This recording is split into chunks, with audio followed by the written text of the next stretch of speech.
Yes, everybody, Russ on the West Ham Network. Hope you are all safe and well, my friends. If you're new around here, where the hell have you been? But European football is back after a 3-month, 4-month wait.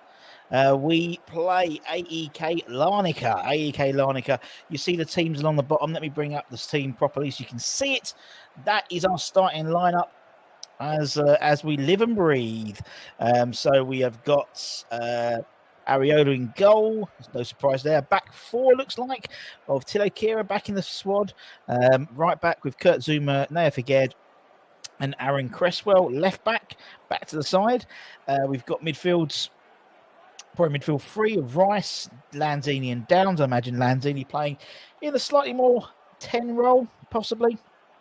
And then Fornals on the right, I would say Benrahma on the left, and Antonio up front. On the bench, we have got Heggie, Anang, Johnson, Scamacca, who is a surprise exclusion from the starting lineup, but we all predicted he was going to start, but he's gone with Antonio.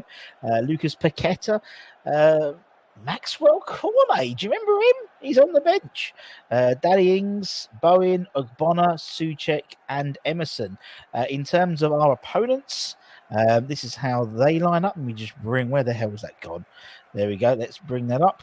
Our opponents, Aek Larnaca, they're lined up as follows. They've got Peric, Tomovic, Jang Sankorjo, Ledes, Lopez, Milovic, Rosales, Engalazor, Jacolos, and Mamas, and they'll be playing in the same formation as us, a 4-2-3-1, according to their Twitter. So that's the starting lineup. What do we think? Obviously, a few.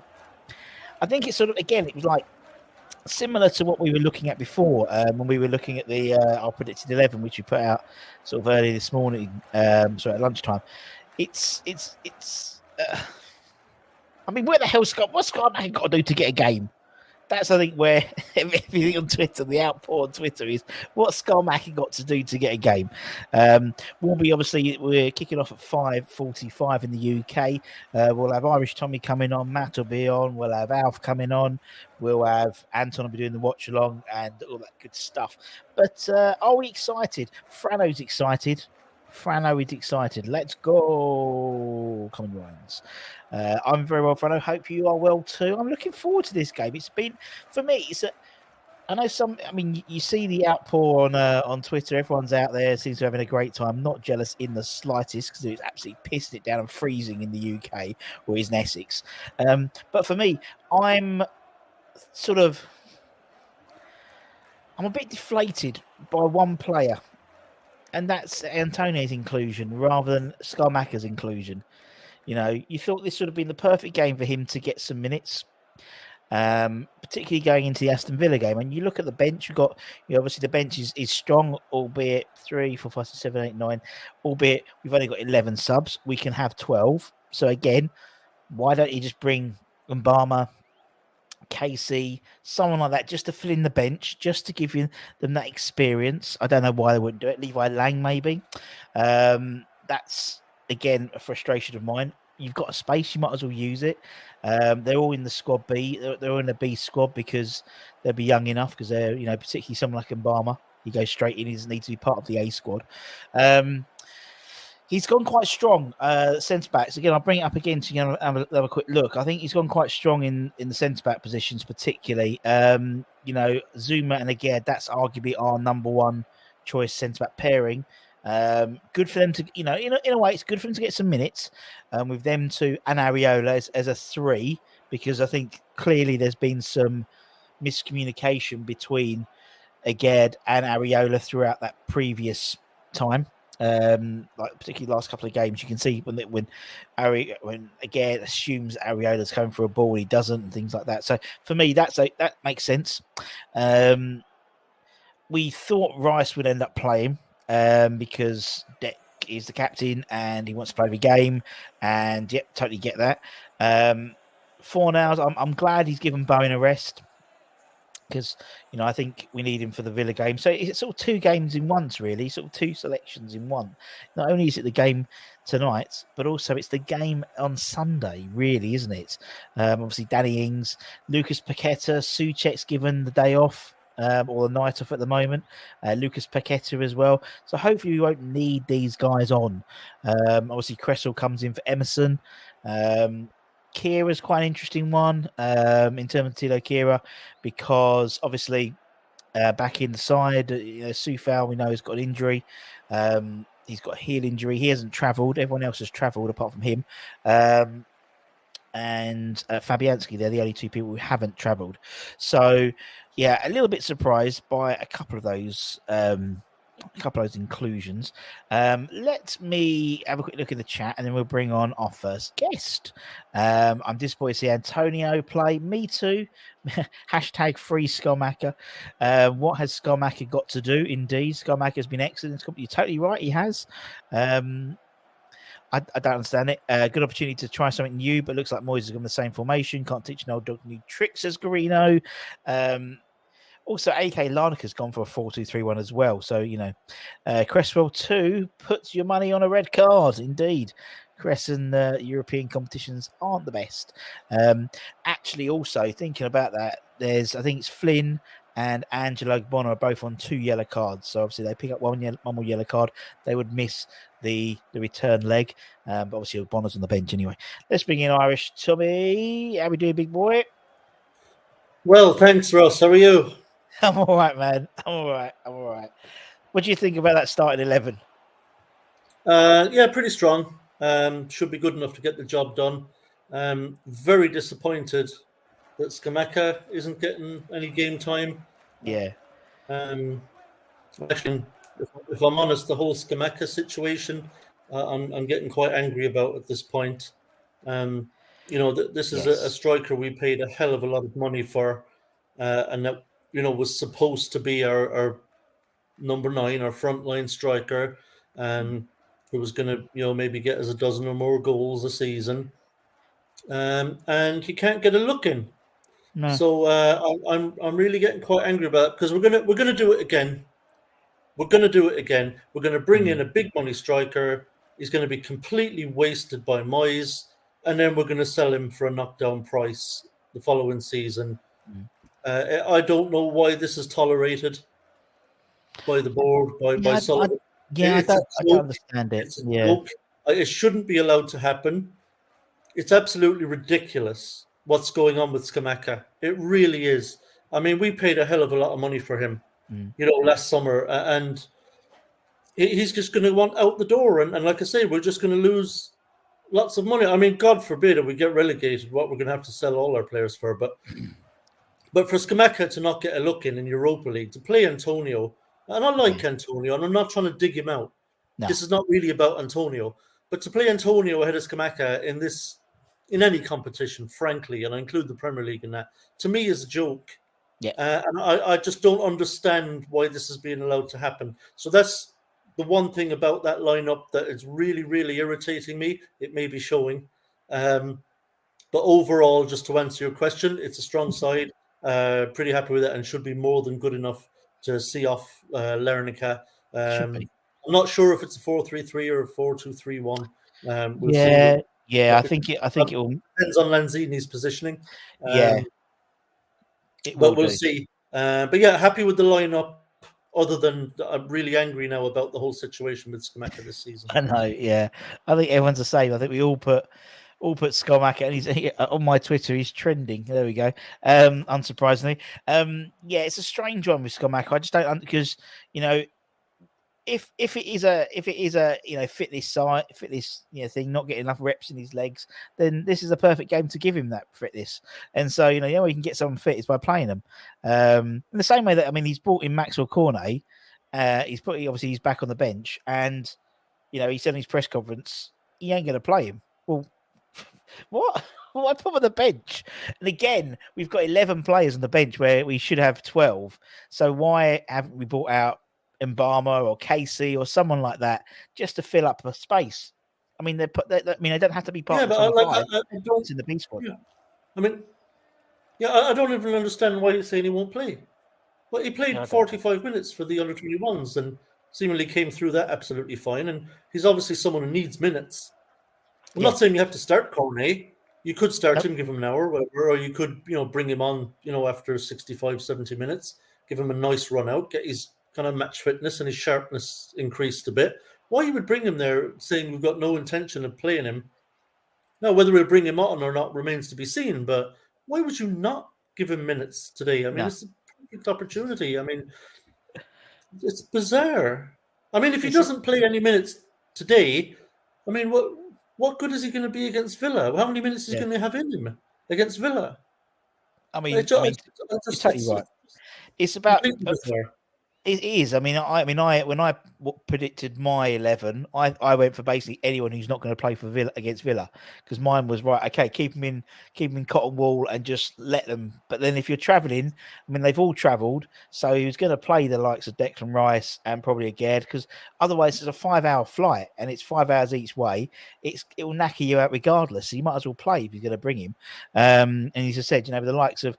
Although it's quite good to see. I mean, from a defensive perspective, obviously the likes of Zuma back in the side with Aguerd, that's obviously that should be our number one centre back pairing. So it gives they have a couple of.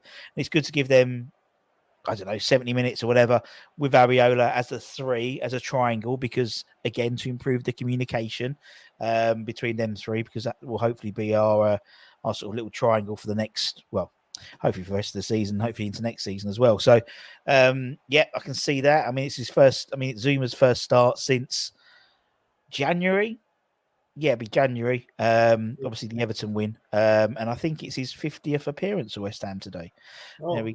There we go. Little sort of tidbit of information. Little trivia. You know me. Tilo Kehrer back, obviously after his illness as well. Probably playing right back by the looks of the way we've put the side out. The side's been put out on the socials. So and Aaron Cresswell gets some minutes, and he loves playing in Europe, doesn't he? Old Cresswell. So hopefully. Plus, just to cheer you up even more, everyone. Larnaca's kind of best player and biggest threat is the right winger. Yeah, there we go. So we'll put a left back who's 34 and hasn't played at all hardly ever this season. And loves the red card. Yeah, he does. Yeah, I mean, you can look at that and people go, "Oh, okay, good squad." No one's really got any idea of what that side is. I mean, just so you guys know, the likes of, Lopez, the number 12, Rafael Lopez. He's played in, I think it's the Portuguese league or La Liga. Gustavo Ledes, he's from Barcelona. So they're no mugs. It looks like a menu at a Spanish restaurant or something. It does, particularly when you have like the small writing underneath on top, and then the big writing, like the English translation of that person. But they'll be playing, and Larnaca's very nicely given us the formation. They're playing a 4-2-3-1, so that's nice of them to provide that information for us rather than having to second guess it, because we wouldn't have a bloody clue. What we got here, Toby, for the 34th time this season, our season starts tonight. Indeed. It's so true. But I mean, in all fairness, if we should win this game. No disrespect to Larnaca, but by their omissions, when we had Stel from This Is Mapper podcast on, he basically said the Cypriot League is probably Championship level. So, in all honesty, you should be beating a Premier League side should be beating the Championship side. Not saying we don't. I mean, look at Blackburn knocked us out this year and various other, but we should beat this side. I mean, we've got enough on the bench if needs be, like Lucas Paqueta and Scamacca. But for me, it's about the performance, isn't it? I mean, we should get the W, but we need to give a good performance going into Villa, don't we? Yeah, we do. And obviously, look, the Villa game is absolutely vital. More so than tonight, it has to be said. I think the reason, for obvious reasons, the Villa game is huge. We really, really need a win, particularly as a pick-me-up after what happened at Brighton. We need a response, and 3 points will be vital in the table, and I think will be vital for the players to rebound from that horrific performance at Brighton. But also because their Man City game has been moved. Yes. No matter what happens tonight in the tie, even if we went out and played crap and end up drawing 0-0 or 1-1, because we don't have a game on the weekend after the second leg, you can actually go as strong as you like in the second leg. Definitely. Because the Man City game that would have been that weekend has been postponed, and we don't play again until Southampton at home. So you can go as strong as you like in the second leg, really. So, but yeah, look, I mean, what's out on the pitch this evening should have more than enough for Larnaca. Absolutely, totally. You're totally right. I mean, everyone, you guys are probably aware, but obviously the Man City game was that's actually the quarterfinals now, the FA Cup, and so sadly we're not in that. So we were due to play City next Sunday, so that's going to be postponed until probably May, because we haven't got no fucking space in April. It's pretty mental. Yeah, well, let's hope we're not desperate for the win in that game, eh? That's what I mean. Well, hopefully by then, City or they've either won the title or Arsenal have won it, and they can put all the kids out. That'd be nice for us. That's generous. Russ is Toby. The bottom half of the Serie A Liga, La Liga, all championship level. The Cypriot League can't be the equivalent. Well, that's what they said. Rice looked shattered at Brighton. This was not an ideal opportunity to rest him. I totally agree, Phil. Stop seeing the positives, says Tommy. From Adam. What's the difference between a KFC bargain bucket and a Cypriot League player? A bargain bucket can feed a family of 4. I'll tell you what, they're nutters. They're nutters out there if they heard that, mate. Under 21's no game until the 20th, so could have had Casey and Unbarma there. I totally agree, Peter. Particularly with the fact is we've got 12 subs and we've only put 11 on there. Kieran's back in Oz. Good to see you, mates. Good to see you. Nice to see you in the flesh last week. And glad you got back to us. 3 a.m. in the morning, back to normal. Back to see me city time rather than normal time. Also, actually, on that comment, I think with everybody fit, you can forget about seeing any youngsters for the rest of the season. Yeah, definitely. Mubama's not going to get a sniff. No. Not with Antonio, Scamacca, and Ings all fit. It's just not happening. Particularly also, I mean, for the sort of the younger 21s, obviously they're bled into the 18s at the moment. And obviously we've got the semi-final, which is played on April the 6th, I want to say. I think it's the day before the day after the Newcastle game. So it's a double whammy for me. Is it Preston or Southampton? Southampton won that today. I actually haven't caught up, so. Yeah, Southampton won that, so they'll be bled into that. I'd really love to see a big crowd there for them. I think a big crowd and a great atmosphere, something unlike the kind of senior players who take it for granted that they're going to have thousands of people watching them in a home game. These youngsters are not used to that, and I think if they had a big crowd there, a vocal crowd, I think that would really lift them, and hopefully we'd see that on the pitch, and they can get through to the final, because that's a huge game. I mean, for us to win the FA Youth Cup would be wonderful. Yeah, I mean, yes. I mean, it's the first time we've been there since 1999 when we won the tour, run it against Coventry in the final.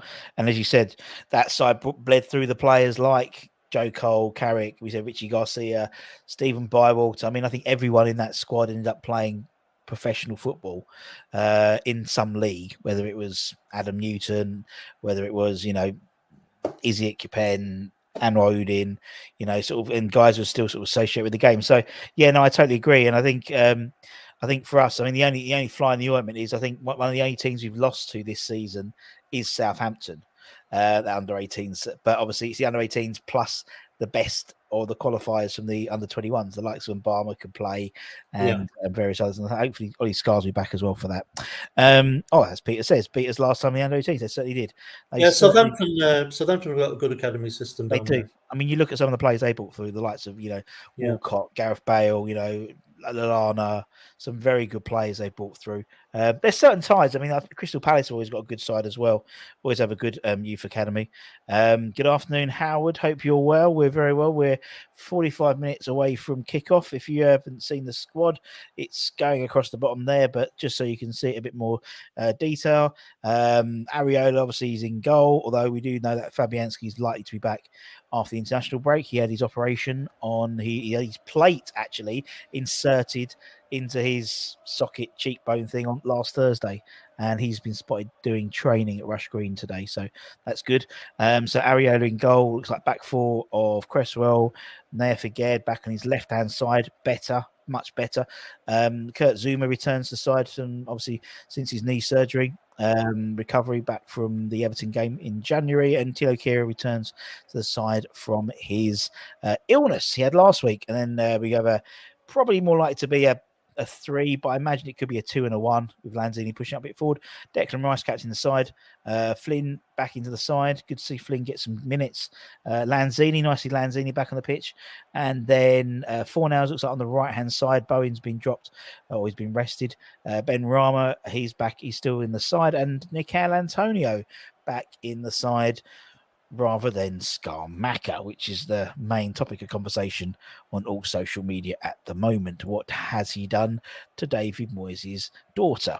Going back to looking at Wilfried Zaha, what happened there? So yeah, it's very, very, very strange, very strange. But I think we need the fan base need a good performance today. We need some goals. We need to be seeing something, don't we, to give us some hope after that Brighton game. It was so shit. This is the sort of the reaction from that game from the players, but we need this. We need this, particularly going to this Villa game on Sunday as well, don't we? Yeah, absolutely. I think any win, doesn't matter who you're playing. I think any win is a good win. I think it does lift spirits a little bit. Maybe this little soiree out in Cyprus will be good for everyone. Kind of enjoying the sun and probably feel a bit more relaxed and maybe just away from all the pressure a little bit. If only for a couple of days or whatever, but yeah, it'll be because it'll be right back on Sunday. So a win, just to get away, get on a plane, go away, have a couple of days together, enjoy the sun, have hopefully a fairly straightforward game against inferior opposition, and come back with a good result, and then they can focus on Villa at the weekend, and because like I said, they need a response. On Sunday, absolutely. We can't have a performance like we had against Brighton, and then not have a response on Sunday. We can't have a bad performance against Sunday. That would be very detrimental. Yeah, very much so. Not only for us, but for probably Mr. Moyes' job. I think, to be honest, there's reports today saying the opposite. Well, but we'll see. That's some Jim. We'll see what happens in it. It's things. So my mate Jim White. I'll get the full SP off him later anyway and find out. But I think for this particularly, I think you're totally right. And sometimes is it a break is as good as a change? Yeah, so rest as good as a change. Yeah, rest is as good as a change. That's the same. Yeah, but so for me, it's like almost like it seems that this is. Excuse me, it's the other way around. Excuse me, a change is as good as a rest. Okay, well, we're going to flip it because it's a. Yeah, and this is definitely a change. Yeah, it's definitely a change. I know. So as you see, it's nice to see on Twitter all the pictures of everyone all over in Larnaca enjoying themselves. And although some have had a bit of a trek getting there with flights cancelled and flights being moved, and I've seen Facebook posts of people have been moved from Bristol to Manchester airports and missing connections, but and then the ticket fiasco, the data breach, and probably there'll be a GDPR fine on West Ham, I'd imagine, because of that. Let's bring in Alf. Alf's here. Hey, Alf, boy. Good evening, good afternoon, and good night. Well, it will be. Hello. Okay, how you doing, man? You all right? Yeah, good. Right, Tommy, how are you? Not too bad, mate. Not too bad. But ask me again in a couple of hours. Oh, yeah, I'm with you. I'm right with you. I couldn't actually bring myself to doing a grumble this week. I was so annoyed. That's how annoyed I was. So annoyed that I couldn't bring myself to do it. Yeah, I'm still annoyed. Yeah. No, I think I am as well. I think I am really annoyed. In terms of the starting lineup, Alf, obviously you got the starting lineup there. Yeah. What's Scamacca got to do to get on the pitch? Well, yeah, this is this is like perfect for him to bring him in and get him, on the score sheet basically, and just get loads of, get a few goals. Look, the thing is, I was listening to what you were saying about, Larnaca being like a championship team, and I think that's been very charitable, to be honest with you, for their league. But at the same time, you can never underestimate an opposition. What worried me was when Moyes started coming out, already laying the foundation this week in his bloody press release, saying, well, it's going to be a tough tough game, tough job. They're doing well and all. And I'm just going, bloody hell, it's Larnaca for Christ's sake. I'll go there on my holidays. I don't want to bloody, they have an experienced team. The problem is we're setting ourselves up for a fall already here. Yeah. And I just wonder whether the players that they've got on the field, whether this is the right, we should be going a lot stronger. Yeah, I know we've got Villa at the weekend. I'll be there as well, but even so, who was it? I heard earlier on. Was it in the chat? Somebody was saying that Jim White was saying that regardless of what happens this season, that we'll still have Moyes for next season. That's what Jim revealed on TalkSport today, and we know who has his ear. So we know who's on. Well, I don't know, Tommy. What do you think? What do you think about that, Tommy? Let's the world wants to know your thoughts.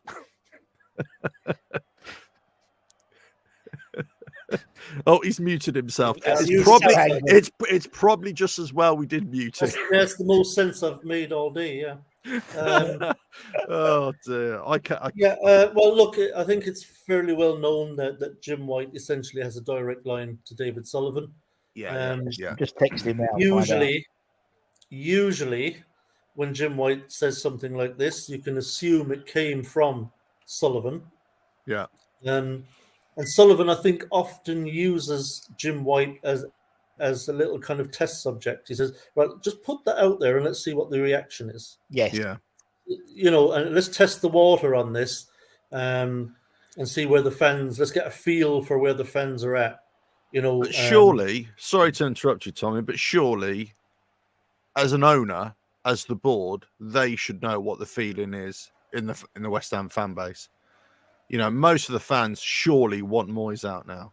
I would have thought so. If not, they're probably right on the last legs. They're thinking, what are we going to do now? So I think it's alarming. I must say, when I saw it, I thought, Jesus, that's alarming, because that is a genuine source, with Jim White.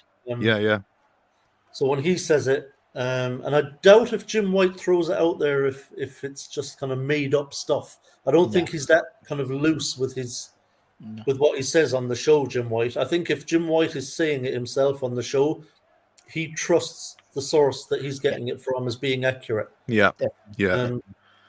So it's alarming to me. I think we're at the point now, if that is true, and I have no reason to believe it's not true, that if our results continue to be poor, for example, if we lose against Villa, I think the onus then switches to us fans to massively ramp up the pressure on Sullivan. Yeah. To sack him. Because left to his own devices, it seems he's not going to do it no matter what. He's going to allow this man to relegate West Ham to the Championship. Yeah. And that's unforgivable, and it cannot be allowed. So I assume it's true, and I think it's at the point now where if we look like we're very, very perilous, like with a poor result against Villa, I think the fans have to turn on the board, particularly on Sullivan, and ramp the pressure up on him personally, because I think once he feels the heat, then he might act and actually make a change. But if we don't turn the heat up on Sullivan, it's not going to happen. Sullivan doesn't care how much heat is on Moyes.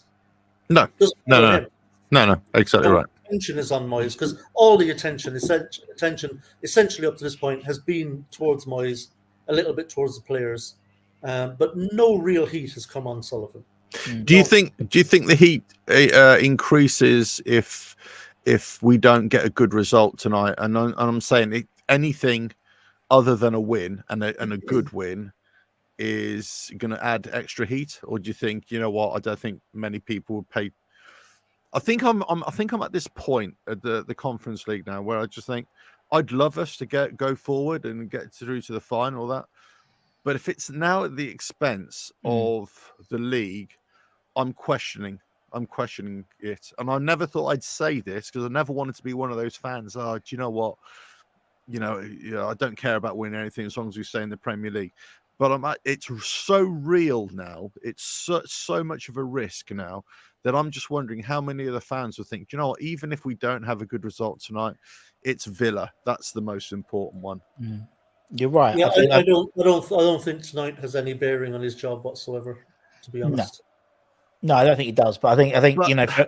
I think it does. I think it does because he's been hanging his hat on this European thing all week, hasn't he? As well, he's been saying, look, if we beat Larnaca, we're into the last 8 of 2 years in a row. That's amazing, and we've been doing great in Europe and all this sort of stuff. And when he said, oh, we've been doing well since we came back from the World Cup, we've been getting better results and everything, I'm like going, bloody hell, are we watching the we watching the same team? I get what he was trying to say. We've had a couple of decent results here and there, and a couple of draws, and we've cut out a couple of games where we could have done better. But us and everyone else. I mean, exactly. If you're a Southampton manager, bottom of the table, you can say exactly the same thing. Yeah. Well, we won a couple of decent results. We won at Chelsea. Yeah. And so what? The bottom of the table. Yeah, exactly. Well, The league position doesn't lie. Yeah. The league position doesn't lie. At this stage of the season, the league doesn't lie, as you say. No. And having a couple of wins here and there ain't gonna cut it. No, you're right. I just wonder how deluded he is, Moyes. How much of this he actually believes himself, or is it that he's just saying these things to try and convince everybody? He's like the drunk in the corner of the pub. Oh, I'll get you, I'll have you, but nobody's listening. Everybody's turned their back and they're just carrying on. That's what he seems to me sometimes. Especially in his press conferences. I think, bloody hell, what are you going on about? This is. I think there was one point he said about the Europa conference and saying he'd love to win a cup and he'd love to get to a final, and then he went, Jose Mourinho's won it. Oh, okay, and he's a serial winner. That's probably the worst person to quote with everything that's gone in the last sort of this week about potential replacements. I want to be like Jose Mourinho. Okay, thanks, David. There's the thumbnail. Do you know what? Guess what I was doing yesterday, right? I was listening. Why? I don't know why I'm doing this to myself. I was listening to a Roma press conference with Jose Mourinho yesterday, wondering because I read a news sports journalist from Italy had written this article saying that the West Ham offer had Jose Mourinho had been seen reading it apparently, and he was nodding his head and he was thinking, they said, well, it's not now, but West Ham have got to stay up in order for Mourinho to consider it. But Mourinho's a real basket case. Apparently, and plus, for Moyes to mention himself in the same breath as Jose Mourinho. I know. Who's a serial winner of cup competitions? Is just laughable. Yeah. But I think it's one of those things where it was funny. He could have picked anyone. I know Jose won it last year in terms of Roma and in terms of the Conference League, but still, you're not helping yourself out, Dave. To be honest, are you? No. Moyes couldn't win this competition with Real Madrid. No. Yeah. Well, as I said, it's and I think you've alluded to the fact as well, Alf. You said that it was a 2. He's in his press conference. He spoke about the fact it's over 2 legs, home and away. So it's almost like, don't worry. Don't worry, we've still got another 90 minutes. It's only half time. That's right. Yeah, and we really hope that the London City fans, the London Stadium fans. Where do we play? Our fans, our fans who we now love again after we've slated them. Hold on a minute. yeah, we slagged them off because they're not proper fans because good fans support us in the bad as well as the good. Yeah. Okay. That's right. All right then. Yeah, I remember that. Yeah, I remember. Yeah, because I remember all the teams who don't do very well. None of the fans turn on the manager or at all, do they? Because no, not at all. Not at all. It was. I think also it was a bit of a funny press conference because by the sounds of it, it was all buggered up because of the flight times and everything else. They had to do it. I think it was. I did it in London City Airport. Like the jet set or wherever they flew from, they did it from the airport lounge because they had to fly and stuff like that. So. They obviously they were issues with travel as well as everyone else. But we do have our friend from Football London, John T. Coleman. He's covering the game. He's at Larnaca, and he sent his little video. So we'll play that now. And this is actually he's probably sent this before the teams were announced. So don't worry if he's talking about the team's potential selection, because he will give us his thoughts.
Put myself back in.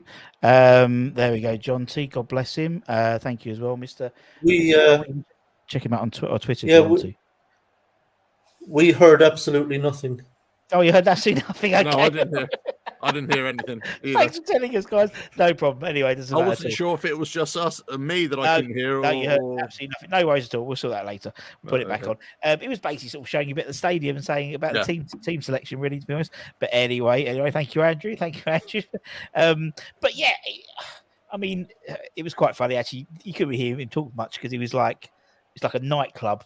It sounds there at Larnaca, by the sounds of it. But he basically said, what we were iterating the fact that everyone, we've got a very strong bench on the, in terms of our who's on the bench. Obviously, we've got the likes of Maxwell Cornet. I mean, the lesser spotted Maxwell Cornet back on a team sheet the first time since October. Was it October? I think it was. He got injured. Whether Moyes will throw him on, he says he's travelling, but he's not going to get any minutes. Why you put him on the bench? I don't know if that's the case. Exactly. It makes no sense to me. And someone who's got a knee problem, who's had all this thing. Let's put him on a 5-hour flight, and then he has to fly back for another 5 hours, and he's tired and everything as well. And jet lag, exactly. Yeah. Especially if you want to try and save players for the Villa game. Yeah. Why are you traipsing them all the way over there if you've got no intention of playing them? Ridiculous. Yeah. Exactly. Well, that was my view originally. I thought, well, we've got the Villa game coming up. Actually, I think we've got enough in the squad. Very similar to what we did with the Europa League group games in terms of almost had two sides, and actually we could still do that with the exception of one or two players. But he seems to be doing it. It's a mishmash. He seems, he's got arguably we've got our first choice centre back partners playing now, of Agerd and Zuma, and hopefully that's the combo that he wants. That's the one he's wanted for the last 2 years.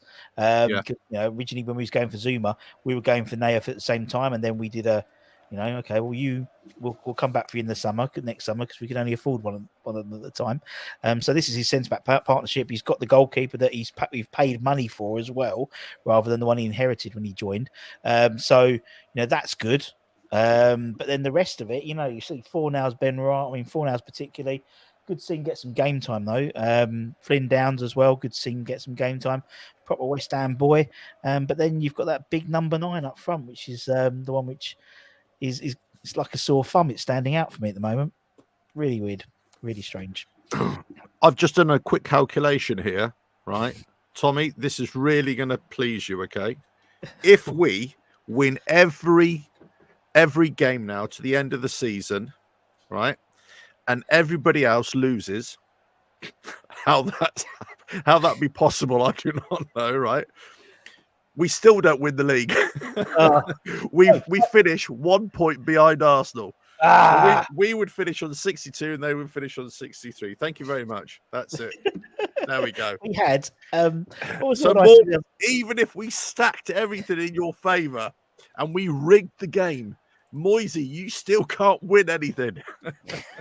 Still going nothing. I saw as I said, we did an article in the week about someone's supercomputer, and it said that we had I think it was a 14%. I think it's like a 14% chance of going down on statistically. Yeah. But more concerning, we have a less than 1% chance of qualifying for the Champions League this year. Unbelievable. Moyes out. Yeah. Statistics and damn. What is 40? See, that sounds really good. 14% chance of going down. You kind of take those odds at this point. But I just wonder, like, what's the percentage chance for like Southampton, Bournemouth, Leeds? Let me find it. Yeah, I mean, we were. I think it basically it said that. I'll bring it up. I'll find it. But I think I assume it's all still very tight. Like in the it was. Yeah. I think we finished on 40 points. Then I think I'm trying to remember where everyone else finished. Let me bring it up and I'll find it. But it's I think it had Southampton, Bournemouth, and Everton were the sides that were going down, according to the supercomputer. See, I don't know how I feel about the game on Sunday. I'm usually quite optimistic about any game that that we go towards, but I think I've been worn down. I think they've worn me out recently, and I think the way Villa have played, and they've had some decent results, since Emery's come in, haven't they? I mean, they're in where are they sitting now? Villa. They're 11th. They're mid-table. Okay, so they're not doing fantastically, but they're not exactly in trouble either. No, but remember, I mean, they were looking bang in trouble when Gerrard was there, and Emery's had to come in and kind of steady the ship, and so they're probably might run out of time to finish very high in the table, but they could still finish top 10. Villa, under Emery. So they've done. He's definitely done better with them than Gerrard's done, and he's got them playing some decent football. They've got their, Watkins has started to score a couple of goals, I believe. I mean, I don't follow Villa, so I couldn't really tell you, off by heart. But they're starting to score goals. We've taken Ings, who's, he's basically scored the 2 goals. Well, when I say he scored the 2 goals, I'm not sure if he scored 2 goals or one came off a part of his body. He had 6 goals for Villa when he joined. So when he joined, he instantly became like our leading our top goal scorer. But we need to play him a lot more, and obviously he needs to be scoring goals. I'm just not sure the form that Villa in, because they got a result the other day, didn't they? I forgot who they played last weekend, but they won, didn't they? I'm pretty sure they did. And coming to us, we're bang out of form, and it's not so much that we're not playing well, but we are a team. I just don't think we're even a team right now. I just don't think we're playing as a team. I was listening to one of the lads talking the other day about the about the game against Nottingham Forest. And this is exactly what I thought, right? And I'm glad that other people have thought it as well. Don't let the 4-0 win at Nottingham Forest confuse the issue, because for 70 minutes, 73 minutes, whatever, we were absolutely rubbish. We were really poor in that game. And, you know, they could have easily scored some goals as well. So we were rubbish. In fact, both teams were pretty poor. And then all of a sudden we ran away with it. But I suppose, you know, results at the end of the day. But the game against Man United just shows that even if we've got any kind of chances, we don't put them away or get them anywhere near the target. So when you've got these kinds of things, and then you go against Brighton and you don't even show up as a team, you don't even show up, you don't even know where each other should be playing. You know, it's just you know, there are failures on lots of different levels. You can't hit the goal, you can't find the target, you can't even get the ball in the back of the net, but you got nowhere near the consistency to put up a good performance against any team. And when it breaks down completely, like it did at Brighton, that's it. That's why us fans are on your back and thinking, well, what are you doing? You know, where's the team ethic here? Where's, you know? Then we got against Larnaca, and you think, well, surely they should win. We should win, right? But you know, if you want to make a bet, I'm not a betting man, but if you want to make a bet, surely you're going to put money on West Ham to beat Larnaca. But hold on a minute, you know, it's not that easy, is it? You know, but it's not. But I think, yeah, for me as well, you've got. It was, I think, the Brighton game. I mean, I was thinking about it the other day whether, in terms of, have I seen a worse West Ham performance in the last few years? Certainly not under Moyes, in my opinion. And I sort of harken back to it took me back to Pardew when we lost 4-0 away to Bolton, I think it was, and that was his last game. That was an appalling game. I was thinking, maybe when Fat Sam put the kids out. It was 4-0 as well, wasn't it? Yeah, it's 4-0 as well. And I was thinking maybe Fat Sam when he put out the kids against Nottingham Forest in the cup, but then at least we scored a goal. And it was at least against it was against some kids, and they got some experience and stuff like that. It was no, and I couldn't think of it, so I said anyway. So there's a supercomputer. All the way I think that's a different supercomputer, but it still doesn't put us in relegation. It puts us 12th apparently. This was the one done on the Sun with 41 points, riding high. Wow. Yeah. There you go. And it was still quite not as tight as I think it would be at the bottom.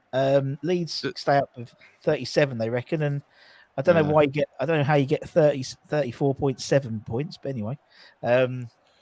That's when you deal with percentages and statistics. It gives a whole host of lies, doesn't it? Exactly. You can round that down to 41 rather than 41. I mean, I look at that and I think, it's interesting that it's come out like that. But at the same time, you look at the performances that the Southampton have done recently, the last 2 or 3 games, and Bournemouth as well, and you think, well, hold on a minute, that's they're putting up a fight. And this is my argument, has always been, when West Ham, when over the years, when we've done pretty crappy in a season, we lose the fight.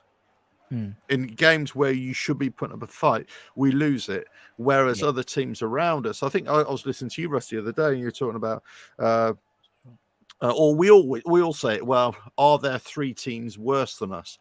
I'm not sure there are. I'm not sure there are 3 teams worse than us. I think we're in a mix of 7, 8 teams that we're kind of just as bad as each other. And any one of us could, just about survive, or we could just as well end up in there, in the bottom 3.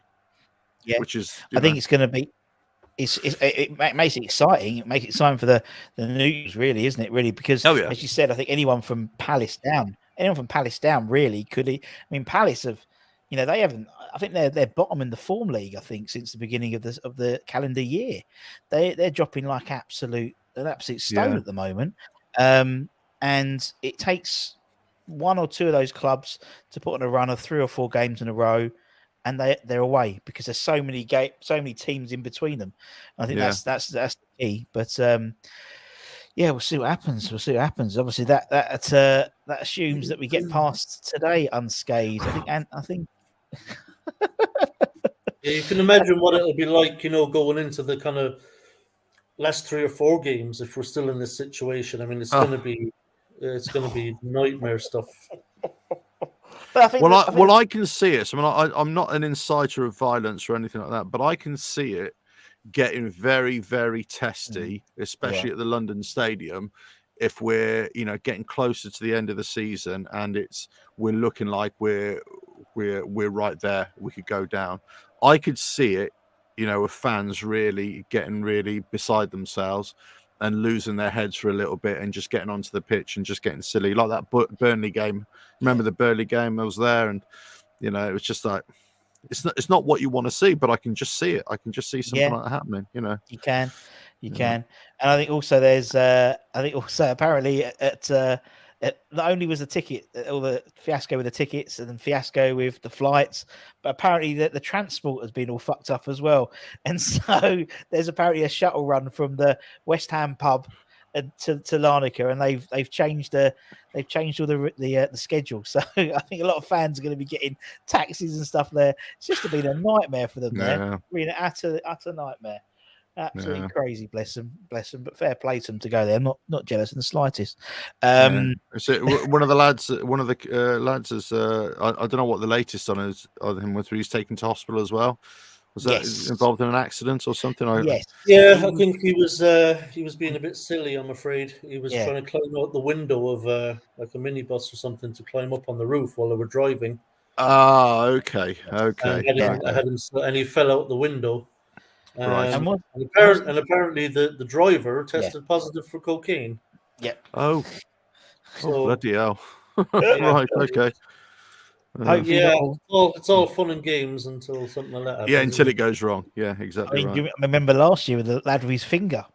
Do you remember the finger incident where he got cut his finger off on the railings? Don't you remember it? He had his finger cut off. Oh, come on, someone in the chat. It was in the Europa League. A man lost his finger because he was celebrating, and on top of the railings, he cut his finger off. Someone in the chat will say that. What they got the blade top, and he cut his finger off. And basically, it was a West Ham fan, and the security guard or the steward literally picked it up and put it on the side. Someone definitely. That is my job to find that today. So there's always those stories when it comes to West Ham travelling away. But you said, it's not nice when those things happen, But well, look. Hopefully, we're put on a decent performance. 1, hopefully we'll come away with a win. 2. And hopefully, the fans get home safe. And that's all you can hope for, and no silliness afterwards as well. But no silliness, and then obviously, then we'll find out we get through. Then obviously the quarterfinals are in. They'll be in April, the manic April. Yes, that will go to. I think that will mean we've got 6 home games in April. Now. After that, it's pretty manic. Congested, isn't it? Yeah, really congested. And don't forget that in May we'll have to re-put that Man City game in May. So there'll be any chance to put it in April. Yeah, that'll be, if we get through, it will be the 13th and the 20th. Will be the legs. We don't know if it's home or away. Obviously, this one, because we won the group stages, we had the home leg second. So that was obviously an extra perk. And I think then we'll have to rearrange the Bournemouth game to the 23rd. The 22nd. It's a nightmare. It's a nightmare at the moment. Plus, also there's the FA Youth Cup semi-final, which I think is going to be on the 6th of April. So busy day, busy times for us. Anyway, guys, I'm going to have to leave. I'm going to have to go and walk the dog. Would you believe? Bowling boy needs a walk. Bowling boy needs a walk. Go on, mate. It's going to need to be a short walk. It is. I know. I was just looking at the car. They've got 15 minutes. Right. He's running. This dog has never run before in his life. He is tonight. Take care. Cheers, mate. Cheers, Alf. Good old Alf. Forever later, Alf. We get him on. He does his grumbles. I love Alf. He's funny. He is funny. Right. Let's get a few more comments. Adam remembers the finger incident. Good. No jokes. No joke reps from Aek. Went to the hospital today. He was drunk and had drugs in him. The driver has been arrested. There we go. Skevy's our resident Aek fan. I believe he played a team at home the next day, and they sung "Fingers Get Battered Everywhere They Go." That's just the West Ham lot, innit? I believe West Ham fans were singing West Ham lose fingers. Spurs were singing West Ham lose fingers everywhere they go. Yeah, I did remember it. I thought I had a Mandela moment then, but I definitely remember it. Probably the only chant that was actually being funny by them. Still not original though. Still can't come up with their own tunes. Evening, Dan. Hope you're well. Less than we've got 11 minutes to kick off. I think Anton's computer might be fixed. I've just had word from Gatesy with 15 minutes to go. He's just said on the coach to the stadium, so you better get a shifty on, otherwise he ain't gonna make it for the starting lineup. Although Anton's camera's not working. Right, let's do our predictions. Let's get our score predictions, and then you.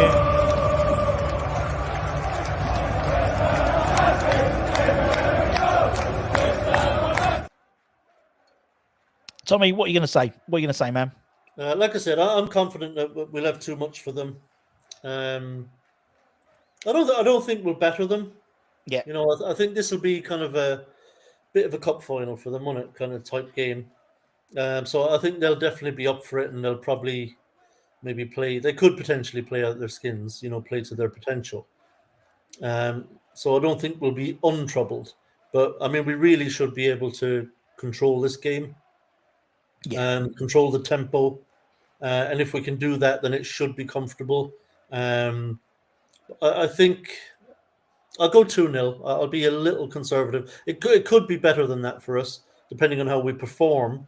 But I'll just assume that we'll have a relatively comfortable evening and a 2-0 win. Yeah, I'd love it to be. I'd love it to be 3-0. But I think it's going to be they're going to get a goal 3-1. It's going to put a little bit of doubt in our minds. It takes me back to the Silkenborg game where we zoomed up to 3-0 and or something like that, and then the commentary would go, "Oh, this is a trading game for West Ham." And then they got 2 quick goals towards the end of the game, wasn't it? And it got a bit tense at the moment. Yeah. I could see that happening for us. Let's see, we've got some more scores. Peter's gone for 2-2. Desmond 2-2. Mark's gone for 3-0. I imagine that's 3-0 to us, being the away fan, but please confirm. What's that? Okay. Anyway, sorry, something weird. 2-1 West Ham. Can I watch the match here? It's just commentary, Cassiano, but feel free to join us. 5-1, Toby said. Oh, I like that. That'd be good. 4-0 Andy Pepper to the Irons. 2-1. I'd love a 4-0, but I just can't see it. 2-1 Michael. Crosshammers 2-1. Just while you're doing that, I'll be back in a second, Russ. Go for it, Tommy. No worries at all. Let's just remove Tommy for a little bit. Do away goals count double or go straight to penalties? Well, it's a 2-legged affair, Skevy. So no, they don't count. So it will go to extra time, then penalties after that. So keep an eye out. And obviously it's a 2-legged affair. So Chris has gone for a 1-0. Howard's gone for a 5-0. 5-0. Wow. Benny brace. Antonio Scamacca brace from the bench. Will have to come on rather than on the bench. It'd be impressive if he scored off the bench. But anyway, West Ham to win 4-0.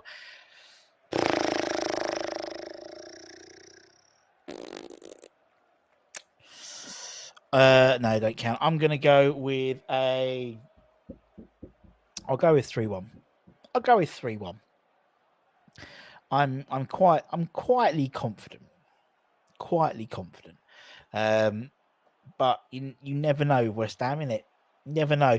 But these European games, I mean, we've won every one of our European games this year, which is very unusual. It's the first time ever it's happened in the Conference League. Albeit the Conference League's going to be going on for 2 years, but still we've won all of our group games. So I think it's a distraction. Hopefully it'll be a welcome distraction. For me, it's about getting the job done. It's about doing a professional job. It's about the guys getting reps, like the likes of Zuma, like Declan, give them the reps, and then no injuries. You know what I mean? Just that's what I don't want. I just don't want any injuries. I just want us to come through unscathed. There's a picture I've just seen of Mark Noble, who's at the ground wearing a flat cap. There we go. And a very Greek shirt. You know, he's gone with blue and white stripes. Very nice. I think it'll be 3-1, but we'll take the lead first, as West Ham always seem to do. Obviously, yeah. I mean, we're the only team in the Premier League not to have scored in the first 15 minutes of a league game. So if we do score in the early stages, it'll be very unusual. Sorry, I'm changing my prediction. 7-0, Adam's gone with. Fair play to you. Have they got any bruisers? They've got some. They've got a couple of guys suspended as well for 3 yellow cards. So a few bruisers, I think. But they'll be playing a fourth. They have plenty of Serie A players.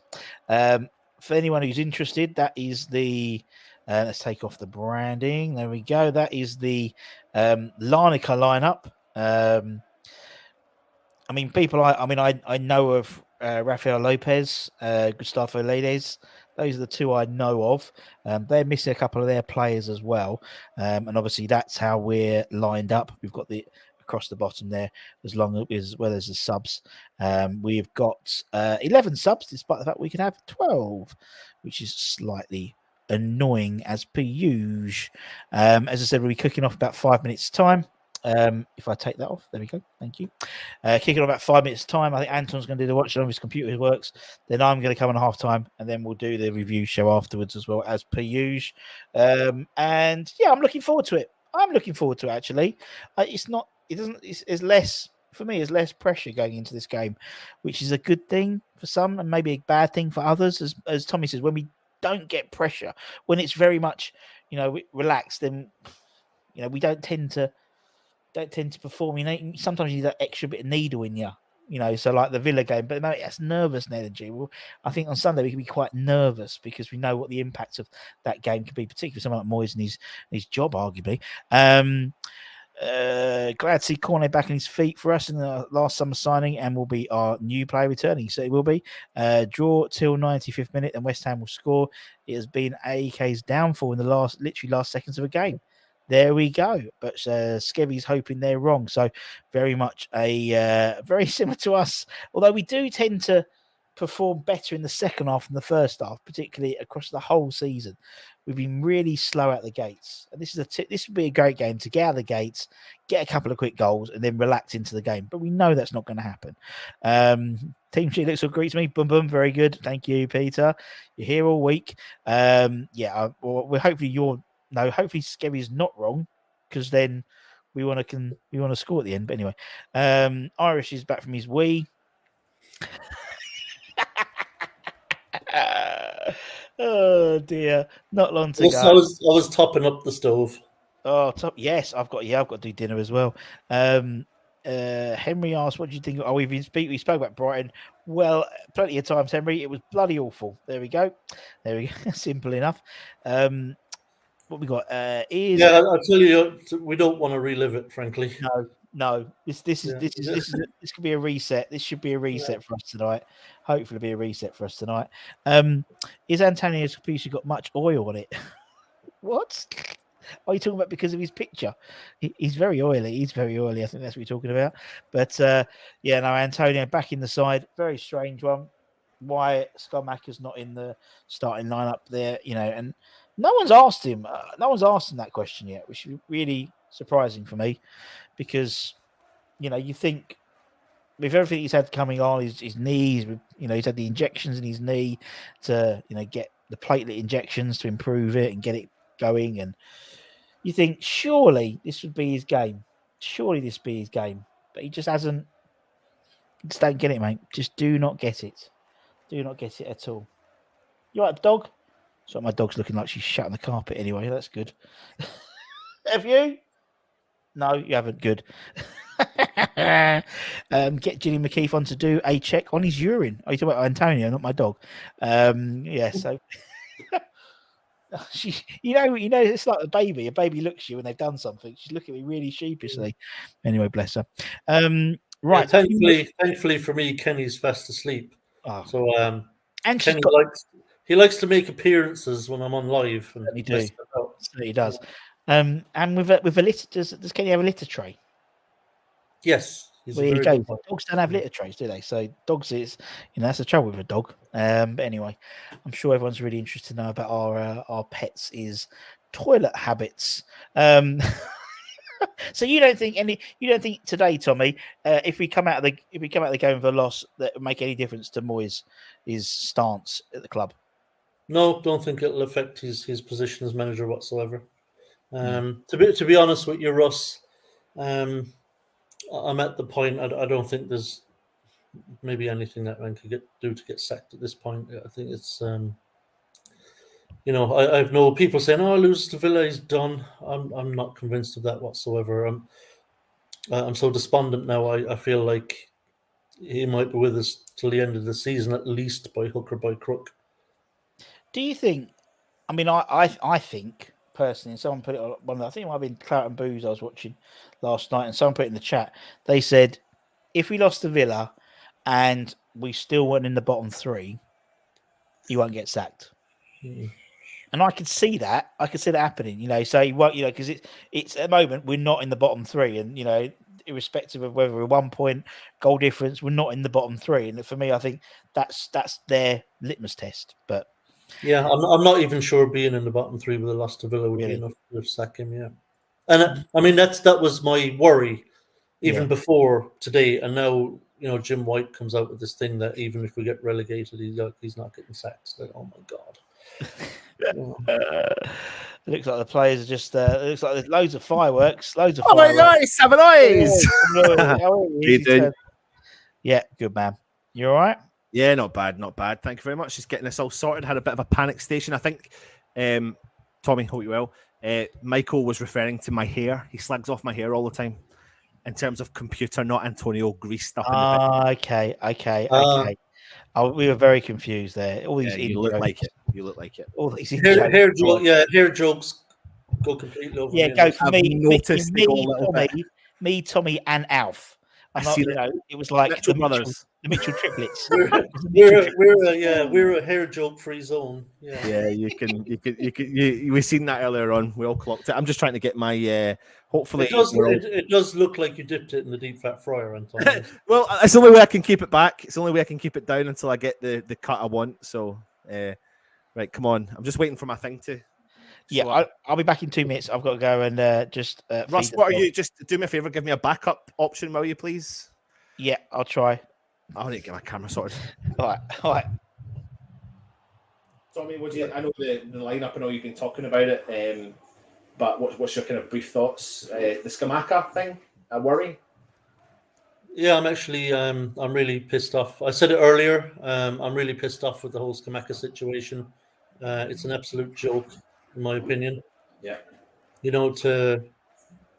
To bring in a player of that much money, another number 9, and another player it looks like we spend a lot of money on, the striker who Moyes just will not use or cannot use, and we're going to end up selling him for a lot less than we bought him for. It's not good enough, and do you think there's an element of caution? I'm sorry, I am here. I'm just trying to sort this camera out to sit still, but it will not sit for me anywhere. Do you think there's an element of caution in it? Do you think there must be something connected to his potential injury, or do you think that's genuinely just Moyes being Moyes? That's just Moyes being Moyes. I don't see any reason Scamacca couldn't play. He's been training. He's been in training. He's ready to go. He's fit, not carrying any nuts. So, why he chose Antonio is beyond me. I just don't know. Perfect game to give Scamacca some minutes.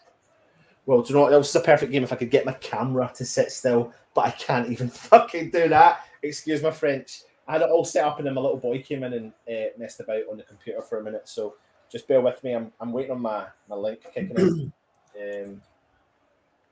Right. Well, for those not seeing it, obviously we've already kicked off. You haven't missed anything. We've just got the ball in midfield. Flynn Downs on the right wing, inside to Lanzini. Turns upfield, looking for options. Inside centrally to Fornells, who plays it out to the wing. Back into Lanzini, the centre, near the centre circle.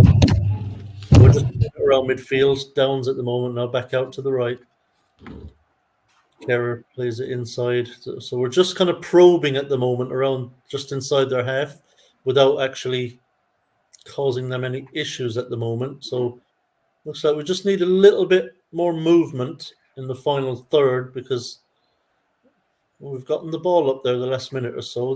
There's been no real option to play the ball forward. We're still controlling possession in our own half. Larnaca pressing. Oh my god. So, nothing to report. So Larnaca are pushing up on us using a high press, but it's kind of half-hearted. They're not really committing numbers to the press as such at the moment, and it looks like we should be able to play through it without too much difficulty. So we've gotten the ball up into midfield. Antonio lays off to Fornals and to Lanzini on the left wing. Back to Fornals inside into the centre circle to Downs. Yeah, again, we're just knocking it around the midfield here, just probing. It's a poor ball from Fornals, gives possession away. He was looking for Antonio, but just misplaced it. But well won back by Fornals. He made up for the poor pass. Lanzini now driving towards the area. Plays it out to Cresswell, who cuts back and plays it back 30 yards to Rice for some reason. Rice plays a 1-2 with Downs out here now to the right to Kerr. Oh, who tried to just slip a ball up the right hand side to Fornals, but he just didn't get enough on the ball and it just went out harmlessly for a throw in. Poor pass from Kerr. What time are you on, Tom? Sorry? What time are you on? 3:20. All right, okay. Mine is I'm at 4 minutes, but Yeah, I'm on BT Sport. I'm using the Now TV app on my phone, and they're always behind. yeah, they are, aren't they? Right, that should be me, Tommy. So if you want, unless you want to stay for the commentary, you're more than welcome. But No, I'll pop off, mate, because I got to keep an eye on a couple of things here at home as well while I'm watching. So all right. I'm just going to have a look here at this attack. Cool. Okay. All right. Cheers, mate. Cheers for that, Tommy. Take care, mate. Hello, everybody. Sorry about that. That was a disaster from me, of course. I'll give you the running commentary of the game if I can get myself into the shot as well. So I do apologise for that. Anyway, Larnaca are on the ball in the back of their defence. I am, for anyone that wants to know, 4 minutes and 50 seconds into the game. This is ridiculous, man. I do not know what happened. I had it all set up perfect for you, and then it just all changed out of the blue. I've clocked that I need to maybe watch that game is on in the background as well. Larnaca coming forward, pushing forward on the left-hand side. Still got the ball. Patient build-up for them. Fornals tries to drop in to collect it, but Larnaca keep a hold of the possession and play the ball back to the defender. Now they're driving forward. Played it out wide right. The player's got a bit of space on the right-hand side, keeps a touch of it, tries to cut inside, tries a 1-2. Creswell's there. Sorry, it's not Creswell. Is it Creswell? Creswell's now on the ball, clears the ball forward. Benny all the way back to Areola. Areola out wide, left. Benny tries to do a few tricks in a bit of a dangerous area. Nowhere really, Lanzini. You don't really want to see Lanzini be doing that in that kind of dangerous area. But good build-up play, good bit of possessional play from Larnaca. So scared to touch this.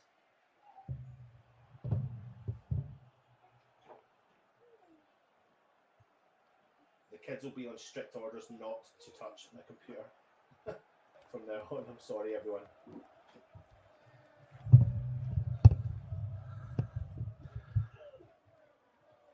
Referee's just pulling up the Larnaca player for a foul on Lanzini.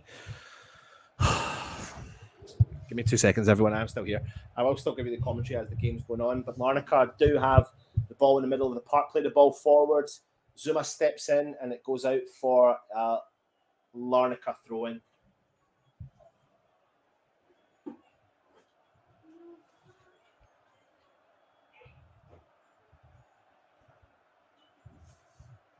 This is ridiculous. I'm really sorry. Oh. I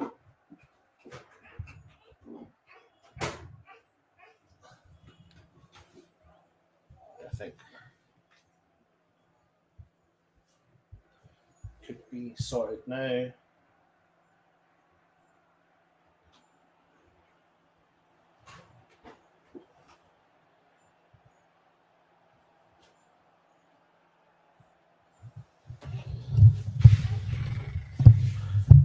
Apologies again for that.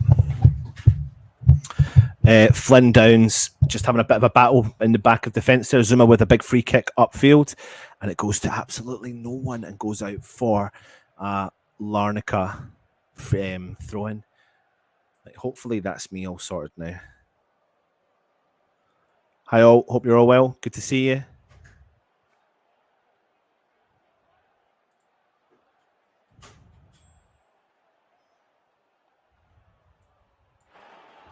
West Ham with the ball. Plays it out wide right. Fornals with a good ball forward for West Ham. Benny tries a bit of trickery, but can't get it off. It goes out for a West Ham throw-in. Takes it early to Fornals. Fornals with the ball in the middle. Flynn Downs over to Declan Rice on the left-hand side. He's going to switch the ball over. Creswell takes a touch. Flynn Downs in the middle of the park. Holds the ball up. Tries to play it to Antonio. Ball's taken off Antonio. Too easy. Too easy for that Larnaca player. Now Larnaca are on the ball in their defence. Is that Antonio still down? Antonio's down. He looks frustrated. I don't know if he's holding his... Looks like he's holding his left leg, his left knee, maybe?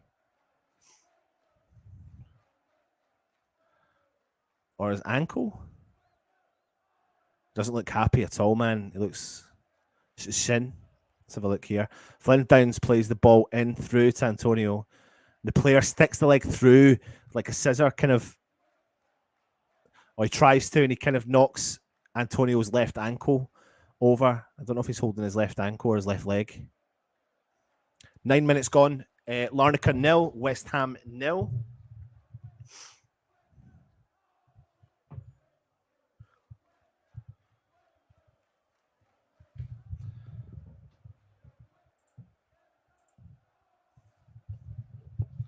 Scamacca warming up on the sidelines.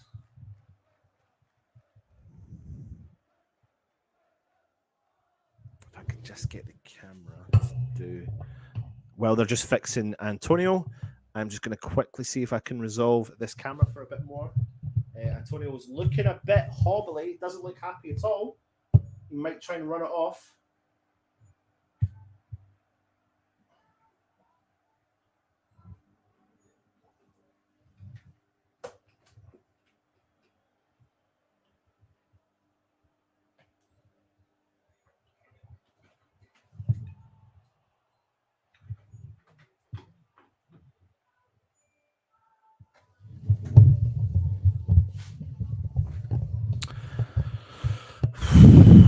There we go. There we go. Larnaca, keeper with the ball.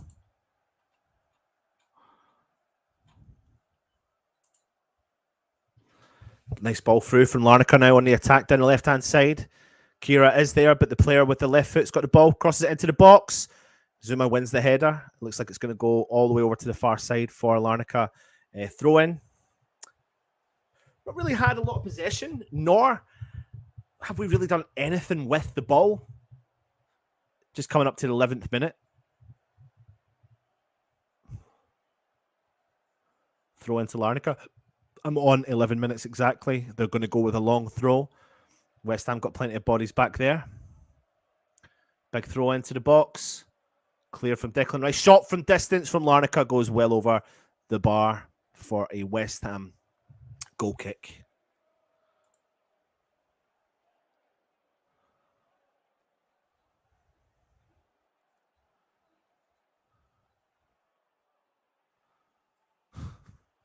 Some of the comments you're making are mental. Crosshammer, good to see you, mate. I am well, thank you very much. Big ball up top for West Ham, but the defenders does well to get over Antonio. Lanzini wins the ball back, and he plays the ball back to Kurt Zuma. Declan Rice plays the ball, finds a bit of space with Lanzini. The edge of the centre circle. Oh, Fornals has done really well. Play it early, but he can't get the ball and distribute it enough. Benrahma, Lanzini's put his high foot. Referee waves play on, and Larnaca have regained possession. In the 18-yard box, plays it out wide to the right back. Larnaca, wow, what a risky... What is that ball from the Larnaca right back? Oh, my word. He's tried to spray that ball across the field, but instead of going forward, he's gone back, and he's just... Ridiculous pass from the Larnaca player, and it's gone out for a West Ham throw in a dangerous area as well. Kira with the throw-in. Plays it in.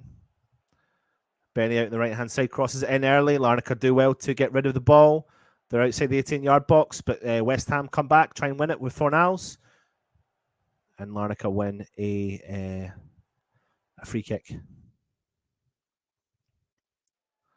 Kira's trying to win the ball back. To be fair, I think he actually wins that fair and square. And then the ball's on the ground, and Kira... the player actually heads the ball from the ground. And Kira then is entitled to go for the ball there. He doesn't make a connection with the player's foot, but... Anyway, Larnaca free kick, and they've played it forward. That's a big hoof ball forward from Larnaca. Big header for Creswell to deal with. Declan Rice to come in and try and sweep it up, but the Larnaca player kicks the ball out. And it's West Ham throw in the halfway line.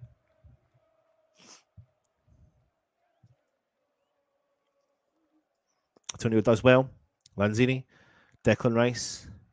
Flynn Downs takes a heavy touch. Plays a 1-2 with Declan Rice. Flynn Downs again. He switches play over to Gerd.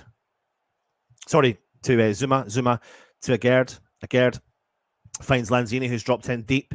Declan Rice got plenty of time and space on the ball. He drives forward over the halfway line for West Ham. Out wide to Lanzini. Creswell's there. Lanzini cuts inside, brings it back in through the middle of the park. He finds Fornals. Quick touch out. Wide to Creswell. Creswell back to Declan Rice, who picks the ball, drives forward for West Ham. Out wide to Creswell. Creswell forwards. Again, Benrahma now on the ball.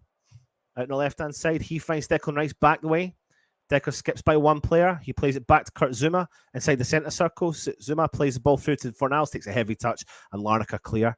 But they've cleared and it's straight to West Ham with a Gerd. Don't know what Fornals was doing there. It was a bit weak. Declan Rice has come back deep to collect the ball from the defence. Skipped by one player, drives forward, keeps driving forward. Two players are on him now. It's gone out wide to Creswell. Creswell finds Benrahma, tries to put the ball through to, but nobody's there. Larnaca collect the ball from West Ham and try and keep hold of possession. Back with their defence. Larnaca driving forward. Plays the ball into the middle of the park. Under pressure from West Ham players already, but they've done well. Back to the defender. Patient build-up play. Out wide left. Big long ball forward for Larnaca. There's plenty of space and time there for Zuma to deal with it. And guards the ball out for a West Ham goal kick.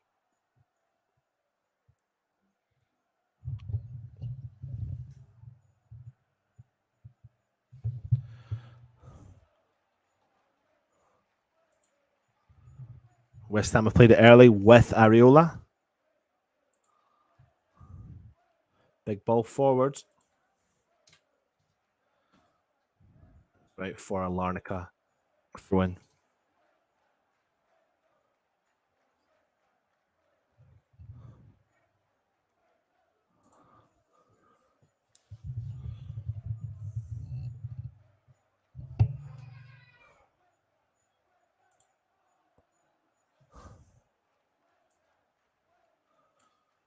Larnaca with the ball through their defence. West Ham just need to get a little bit of va-va-voom going. Struggling to get themselves motivated for this one, it looks like, a little bit so far. Played the ball out wide right. West Ham starting to put a bit of pressure on the players.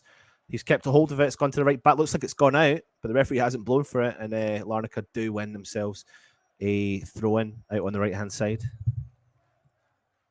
can hear the Larnaca fans loud and proud.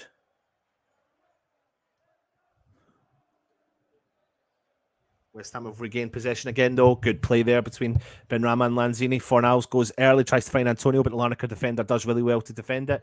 He reads the ball well. He keeps a hold of it. He drives forward. Looks like he panics, but he does get out of that position with the ball. Larnaca play the ball forward. They're in the West Ham half now. Nice little bit of football there. He's made the overlap and run. Why has no one followed him? He's inside the 18-yard box. Heads up, skips by one player, crosses the ball in, back post. And Creswell has to kick the ball out for a throw-in. A corner to Larnaca. That was really good football from Larnaca. It looked really slow, but it was effective. They just passed the ball, found the gap in behind the defender. Honestly, it was ridiculous. It was the most simplest of balls, to be honest with you. Should not be getting ourselves into that position. Anyway, it's a corner to Larnaca.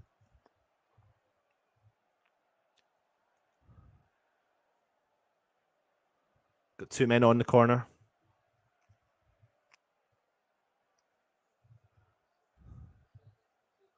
Oh, he's gone. Oh, he's tried to find it. Oh, Lanzini's played it back into possession to Larnaca.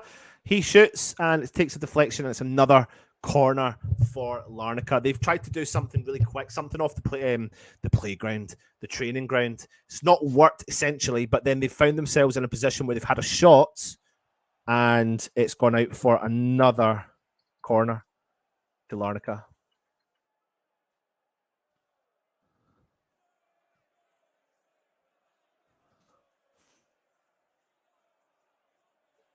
Corner in.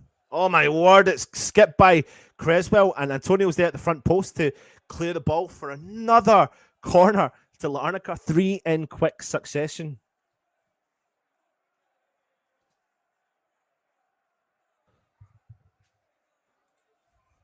Another corner to Larnaca. 18.5 minutes gone.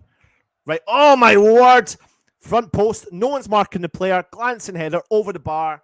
West Ham get away with another attack from Aek Larnaca of the Cypriot League. It's a good corner. It's Antonio's man. The player's got in front of Antonio. Such a gap. He's left a gap there. It's the fact that Areola comes for it and it doesn't look like there's any communication there.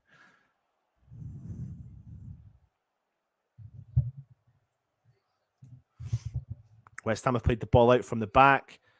We've still got it with Declan Rice, but he's been dispossessed really easily. Now Larnaca on attack again. Skipped by Declan Rice. No problem. Thought in the box. I thought it was unmarked. Zuma's cleared it, but they've got another shot from distance. We need to calm ourselves down immediately. So much panicking when they attack. That's Declan Rice having a terrible spell of play there. Be intrigued to see how many chances they've had already in comparison to West Ham's. Areola's not going to do the short one anymore because it looks like we're not capable of playing it out, so he goes long. Flick on from Antonio. Keeper comes out from Larnaca, plays the ball out. It's gone to Larnaca. Skipped by like 4 players, including 3 or 4 West Ham ones. Larnaca collect the ball in their defence. They drive forward through the middle. Just coming up to the halfway line. Chips the ball out to the wide left. Player's got it unmarked. Got plenty of time. Plays the ball forward, but West Ham dispossess him. Kira drives forward. He's still got the ball for West Ham. Plays the ball through the middle to Antonio. Tries to anticipate the ball, but the defender comes in and collects it back for Larnaca. Now they've got the ball again, and it goes back to their goalkeeper. He sprays it long upfield. Gerd with a nice deft touch, and it goes out, unfortunately, for a throw-in in a dangerous area for Larnaca. They've taken it early. No one's close. Close him down. He's out wide. He's just no one's standing still. Where's the intensity? Ball gets crossed in. It's a dangerous cross. Creswell knees it, and it's now with Areola. It's a dangerous cross, and we haven't really dealt with it that well. Areola sprays the ball out wide. Larnaca's come in and won the ball back straight away. Declan Rice got it back, though, with Creswell. Ball forward. Antonio, but he's dispossessed. It goes out for a West Ham throw-in. Again, one of the biggest issues in this game is we're not winning the second balls, nor are we winning the first balls. It's just a pointless throw-in. It's a throw-in to Fornals, who's in mid-air, who can't do anything and hold up the play. We've got one player on the bench who's capable of doing what that was asked for, and it's Scamacca. Oh, no.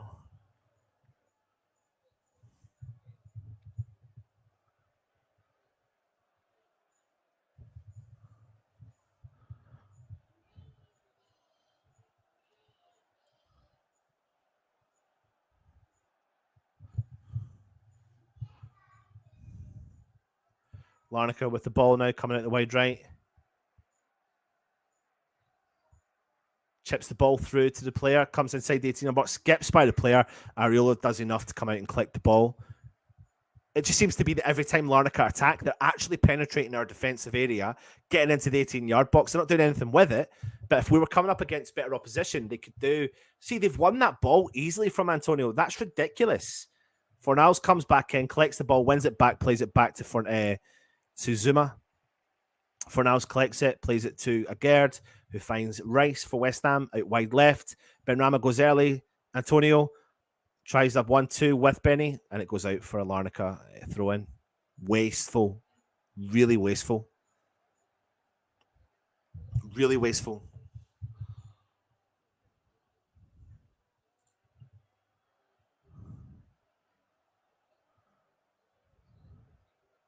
Usual, hope you're well, mate. Thanks for joining us.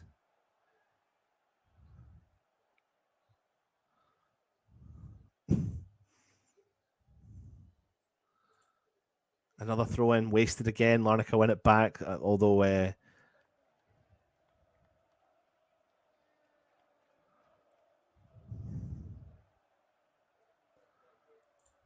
she's kicking about. We've seen her. She's okay.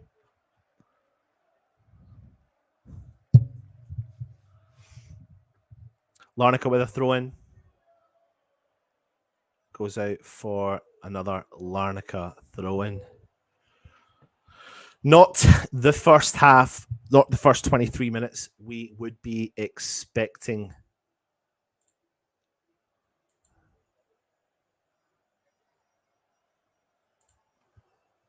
Larnaca with a throw in, got the ball, regain possession, hold on to it. Defender with it, plays it wide right to the defender. Good progressive football from Larnaca. I've got to give him so much credit. Player drops in deep, collects it, sprays the ball out wide, runs forward. No one's following him. Then they've switched play completely over to the left. Good touch from the left back player. Finds another player, takes a 1-2, gets the ball, does another 1-2 again. He's got the ball past Kira. Kira slips. Fortunately, Fornals is back there to collect it. He drives forward for West Ham into Antonio. Heavy touch. And Larnaca have just, do you know what they've done? They've lost the ball. They've won it back immediately with a high intensity, like two players straight on Antonio. Larnaca play the ball forwards. Agerd's going to usher this ball out for a West Ham goal kick. Yeah, I'm a bit concerned actually for the first 25 minutes because the urgency to get the win the ball back is really high intensity there. Look at Antonio, takes a heavy touch. Bang, the player comes in. Look at the intense tackle that is. Antonio's getting nowhere near that ball. Areola with the goal kick. He goes long. Antonio does win the header, but it's straight. No one there for the second ball to win it. Flynn Downs does well, collects it. Fornals, Lanzini, Fornals on the halfway line. Plays it into Declan Rice on the halfway line. Creswell's empty, but he doesn't play it there.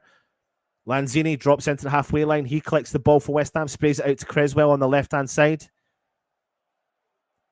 Lanzini. That's a terrible football from West Ham. Lanzini's got the ball, tried to play a 1-2 with Benrahma. He said it too heavy and it's gone out for Larnaca. A Larnaca throw in. And it's chipped out again and it's gone for another Larnaca throw in.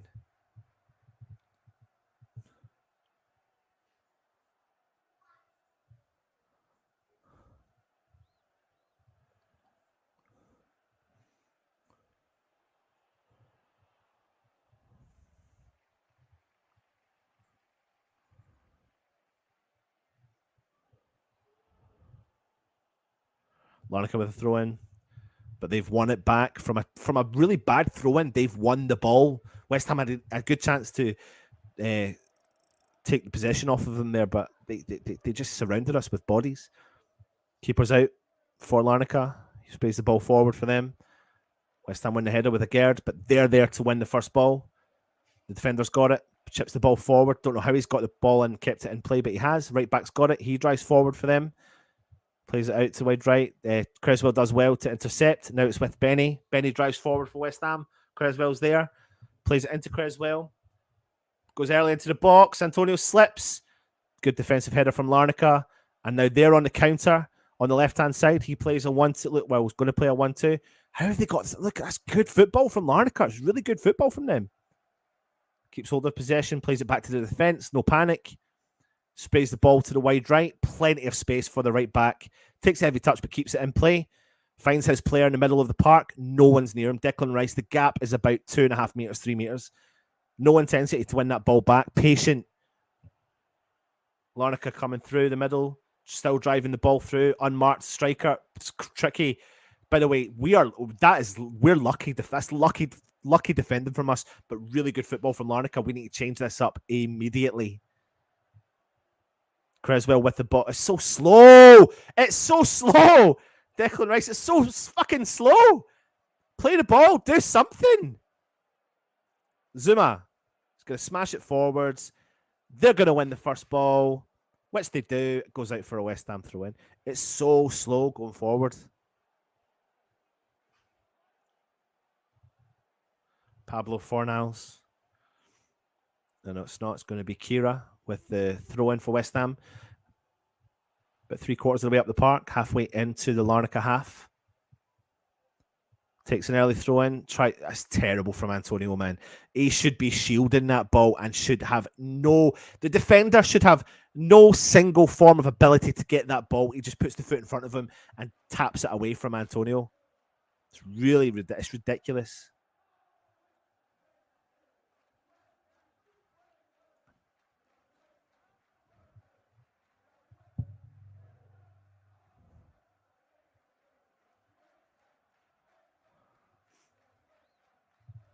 Larnaca with the free kick.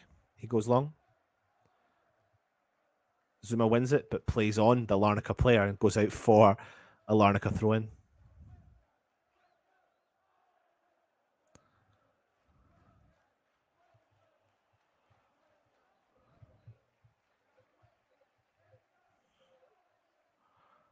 can see the flag of the West Ham Supporters Club.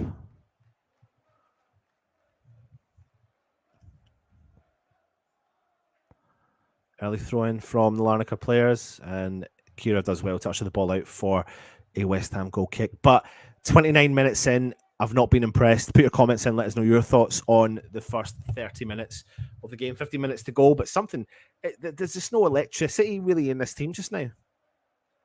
I've got to agree. I think Antonio has to come off. Can't keep a thing. He can't even keep a thing against Larnaca with all due respect.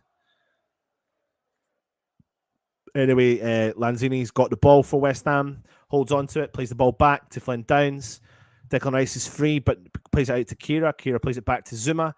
Zuma's going to play it wide left to Agerd. Got space and time on the ball.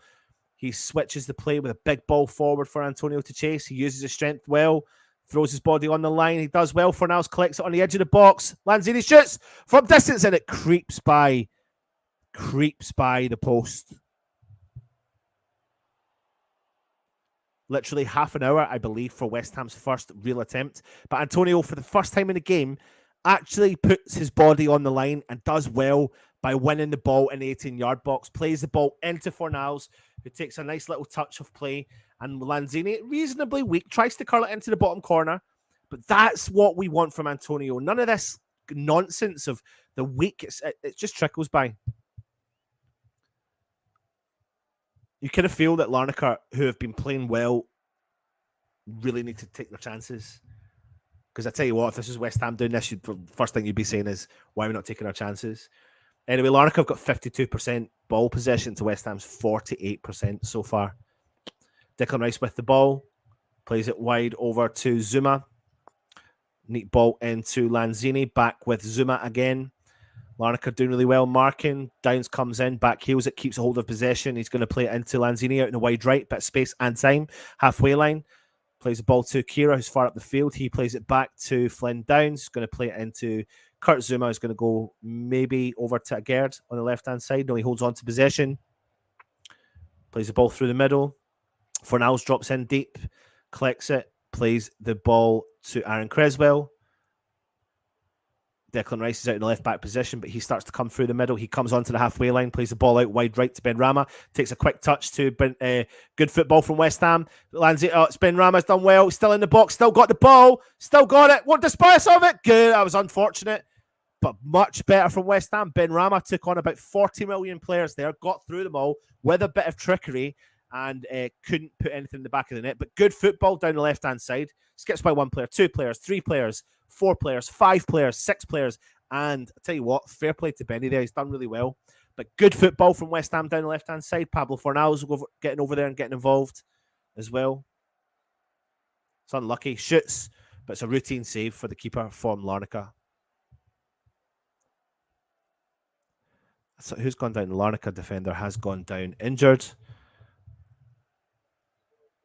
Try to see if we recognise anyone in the crowd. Right, let's have a look and see who is in here. Why is Antonio always on every game? We need to use Scamacca before anything gets worse. Cross Hammer saying there's all the old scars been on both sides have been healing with Millwall. A lot of crap happened and common interest now just kicking off. Alan says there's no passing forwards, and then they find one of their players, so they just keep passing sideways or backwards. Bloody pathetic. Yeah, it's not been great. We've came into the game in the last 2 minutes, but really the first 30 minutes has pretty much been all Larnaca, to be honest with you.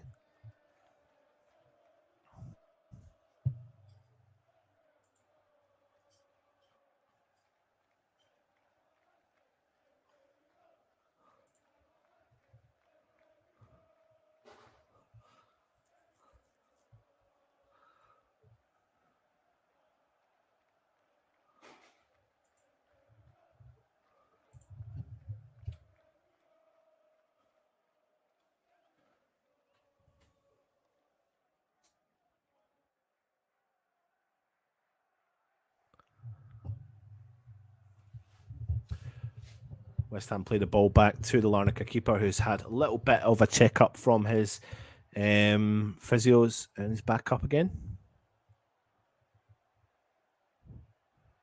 West Ham just casually jogging. Larnaca keeper disperses the ball up the field. Kira wins the header. Declan Rice is there to collect it for the second ball. Good, finally. Agard plays the ball out wide to Creswell. He's got space again in time, but the Larnaca players have done well to come forward. He plays the ball, tries to find Antonio. Larnaca come in and collect it, and they win the first ball from their interception. The ball's been spread out to the wide right. He's not been able to keep it in, and it comes out for a West Ham throw-in 35 minutes in. Larnaca 0, West Ham 0. Put your comments in. Let me know your thoughts on the game so far. West Ham with a throw-in. Declan Rice and Creswell. Lanzini. Declan Rice collects it. Plays it into Areola. Is going to probably distribute it to Zuma, which he does. Zuma on the ball, just over the 18-yard box. He plays the ball forward to Declan Rice. Declan Rice in possession. Lanzini drops in, collects it. Flynn Downs makes the runs. No one sees him. Antonio drops in, collects it, turns, drives forward, does well. It's played out to Lanzini on the left-hand side. Benny on the ball. Sorry, it's Antonio now on the left. Shrugs off the player. Plays it in. Lanzini. Creswell on the left-hand side. Back to Lanzini. Sorry, to Creswell. Sorry. Creswell's on the ball. Crosses the ball in with his right foot. Antonio! Header! Goal! 1-0. That's what we want. My word. Thank the gods for that. 1-0 West Ham. We will take that. Good. Do you know what? Better. Much better from West Ham, because it was a bit more patient, but it wasn't slow. You know, that's the difference between maybe the first 30 minutes and the last 2 minutes of the game, or the last 5 minutes of the game. We've actually had a little bit more possession in the ball, but we've been quick thinking and getting the ball forward, quick touches, and Antonio routine pass into the box. I think, was it Benrahma cross? Antonio, yeah, it was. Benrahma, the player slips, and Benrahma crosses the ball in. Antonio's unmarked, and the heads it in from about 6 yards out to make it 1-0 West Ham. And as much as people haven't been a fan of Antonio this particular season, the main thing is we want our players scoring goals, and so be it. That's exactly what he has done. So we'll take that 1-0 West Ham, carry it on. Like I said to you, if teams like Larnaca can't finish, can't get the ball into the back of the net when they play well, they'll get punished by teams like West Ham from other teams around the world. Don't get carried away, but it's the truth. You need to take your chances because they have played well. Now, this will give us a boost of confidence as we attack again. And we're driving forwards. Benrahma shoots, deflection, and the keeper saves it. Routine save for the keeper as well. 37 minutes gone. Larnaca 0, West Ham 1. And we will take that.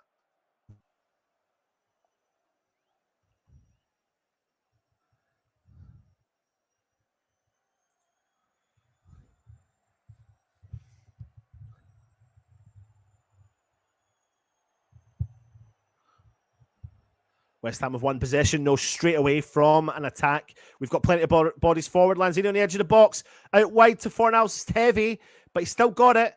He's right on the byline, crosses it into the back post. No one's there. Flick on from the Larnaca defender. Declan Rice is there. He keeps it in possession. Play it early. He's done it. Benny on the edge of the box. Lanzini on the edge of the box. Now, it's unlucky. Tries to put the ball through for Benrahma. I thought Lanzini would have turned and shot. But Larnaca now playing the ball through the middle. Comes, drops in deep, collects it, plays it out wide to the defender. They're back in. West Ham are starting to press a bit easier now and much better. Larnaca with possession in their own half.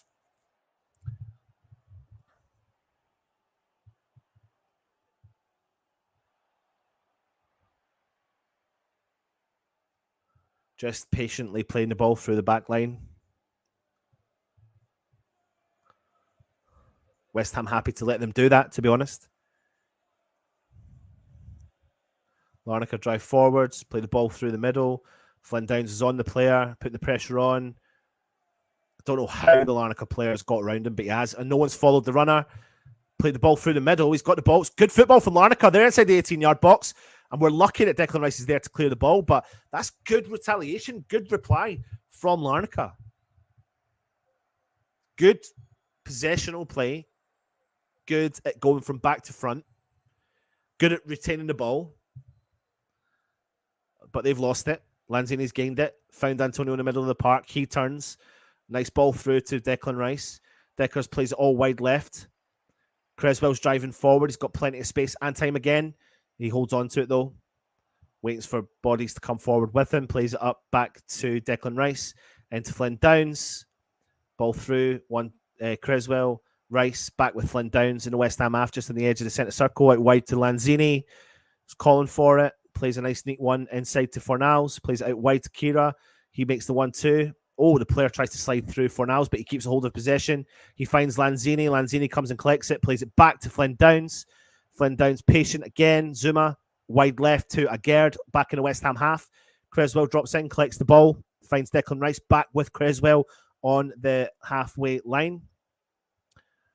Good football from West Ham. Unlucky. Creswell finds Declan Rice. Lets the ball go through to Flynn Downs. Deckers makes a run. Much better running from West Ham. Good bit of running there. Flynn Downs, Lanzini. Good possessional play. Got to do something with it. Lanzini skips by the Larnaca player. Keeps a hold of it. Does a 360-degree turn. Keeps a hold of it. Agerd on the halfway line. Nice football. Now we've got to do something with it. Lanzini forward. Fornals turns. Loses possession. Unlucky. Good football, but then he wins it back, but then he loses it again. Larnaca drive forward with their defence. Fornals chasing him. Looks like he's chipped up the player, but Larnaca have kept a hold of possession, so referee lets it play on, which is good. Now they've switched the ball over to the wide left. Declan Rice there putting pressure on, but they've done well to get out of the situation, and they keep hold of possession. They are in their own half. Larnaca on the ball.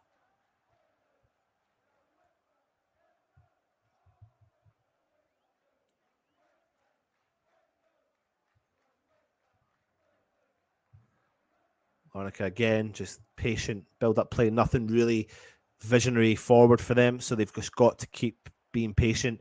West Ham slowly but surely trying to pin them back in their own half, but no pressure to drive at them as they come over the halfway line into the West Ham half. Although they find a bit of time again on the ball, space on the ball out the right-hand side, no one's coming close to him, he crosses it in early. Zuma's there to win the header, but it's risky play. It is risky play. And Kira comes out, collects it, and smashes the ball forward for Antonio to chase. Larnaca have got the defenders back, and he's going to play it back to the goalkeeper. Risky play from West Ham. I'm not a fan of that, like inviting them on too much, because the minute they come across the halfway line, they pick the holes. They pick the holes. Our backs are against the wall. They're facing forward, and they can see the gaps. So we're giving them too much time on the ball, especially in their own half. It's fine now what they're doing, because Larnaca have the ball just outside the 18-yard box. West Ham have got 3 to 4 bodies forward, but now Lanzini starts to push, drops off, then it goes back to the defender again. They're just playing pass ball between the two defenders, but it's through the middle. He's got the ball. Look, picked the hole, picked the gap. It's lucky that he couldn't keep the hold of the ball. We've won it back. Downs, good football there from Lanzini. Collects it, sprays it out left to Benrahma. Creswell's made the overlapping run. Benny keeps a hold of it, plays it into Lanzini.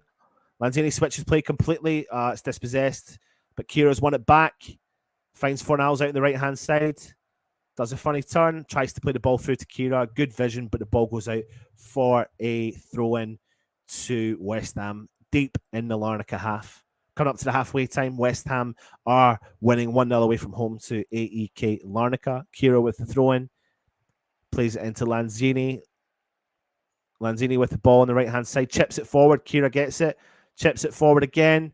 West Ham have done well. Kira wins it. It's unlucky. Benrahma, it's a bit of pinball. No one can keep hold of it. Declan Rice missing times that header. Larnaca on the break. Plenty of bodies forwards. And they've kicked straight out for a West Ham throw-in.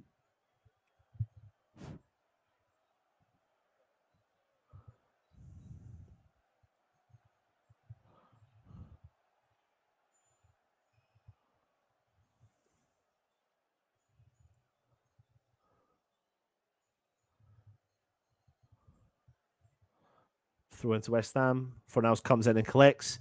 Plays it back to Flynn Downs, who finds Lanzini in a bit of space. Plays it back to Flynn Downs, who's got the space now. He switches it over to Agerd. Larnaca playing a high press. Happy to put the pressure on West Ham defence. Zuma. Flynn Downs comes and collects. Sprays the ball out wide right to Antonio. Takes a touch back to Lanzini. Lanzini's been quite influential in every attack for West Ham. Lanzini collects it from a deep roll. Fornals, heavy touch, big smash forward, nothing on him. That was a bit of a kind of giving up chance. Creswell with a terrible header back and goes out for a Larnaca throw-in, who looked to try and take it early, but keep it. But they have taken it early. They're on the edge of the 18-yard box for West Ham. They found the ball back to their player on the edge of the 18-yard box. He's going to cross it in, and he does. Takes a deflection. Front post. Agerd does well. Straight to Larnaca, though. Can't finish it. Tries to do it on the volley. But Larnaca have got the ball, smashes it, takes a big deflection off the West Ham defender, and it's out with Larnaca on the left-hand side. They've got the ball again onto the left foot. Big cross-end deflection. Areola comes out, collects it, and goes to the floor. Routine catch for Alphonse. Literally coming about 30 seconds away from the halfway point. Half-time. Big ball forward from West Ham. The Larnaca defender is there, collects it, plays it back to their keeper. Out to the wide right. Chips the ball forward, nearly a big mistake. Fornals comes in, he does enough to put the player off. Flynn Downs wins it back straight away from West Ham. Lanzini, there's 3 minutes of injury time. Lanzini plays the ball forward to Fornals. Shoots from distance! It just goes wide. Unlucky. The most influential player for West Ham in this half has been Lanzini, by no doubts at all. Lanzini's been effective in every attack for West Ham going forward. The ball has been played through him at every possible chance. So Lanzini is giving David Moyes something to think about. Yeah, again, respect the opposition within reason, but every attack we have had has come through one man only, and it's the Diamond Geezer, Lanzini, and he's been effective in doing it. Declan Rice wins it. Flynn Downs. Lanzini again on the edge of the centre circle. Does a spin, turns, disperses the ball, does really well. Flynn Downs into Declan Rice driving forward. Can't see up. Antonio turns. He's got time. He's going to smash it. Shoots. Goal! What a goal from Antonio! Oh my word! Outside the box! Oh my word! What a goal! Perfect timing for a goal from West Ham. What a shot that is. And no matter the confidence, no matter the opinion of the West Ham fan, what you want is your team scoring, and what you want is your strikers scoring. Albeit Antonio's not had a great game. He's done a couple of decent things, but he's banged himself a brace in the first half, and that is what you want from your strikers. Put the pressure on. I need to make sure that's covered up there so you can't see it, so we don't get copyrighted. Apologies for that, but he collects the ball from about 18, 19 yards out, curls it.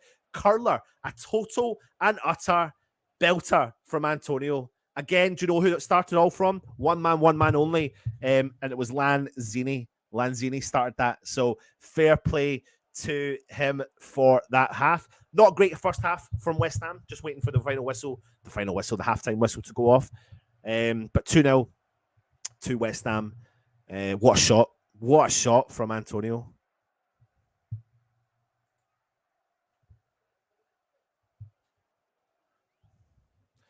Larnaca, who have played well in this half. Again, I'll give them credit where credit's due.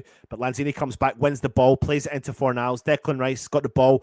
Pablo Fornals on the halfway line. He plays it back. Lanzini, 1-2. Fornals plays the ball straight through there. Agerd out wide left, Benrahma. Back to Creswell. Benrahma makes the run. Still 30 seconds to go. Flynn Downs comes in the middle, collects the ball, plays it out wide. Zuma, patience. Agerd. A team like Larnaca, like I said early on, 30 minutes, really good football. What a ball that was. And it's a terrible touch from Cornels. Really, in the first 30 minutes, they need to be taking their chances, because what happens when you come up against the quality, the levels, is that you don't necessarily play well, but you will eventually take some of your chances, which we've not been doing this season. But that will only but do him the world of good, and West Ham the world of good. But the first half, not necessarily, but the players, some little individual players. So Antonio walking away with a brace. And I thought Lanzini had the best of the first half. Russ, 2-0 West Ham. Not the greatest of halves, but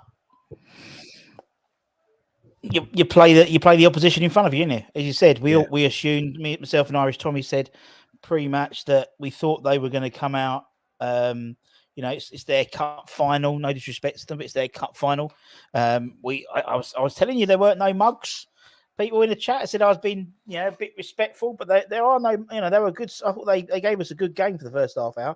Could easily have, if they took their chances, for the there was that lovely little flick from Lopez over to the top man. So they took they didn't take chances. We we're slow out the gate. We're always slow out the gates, aren't we?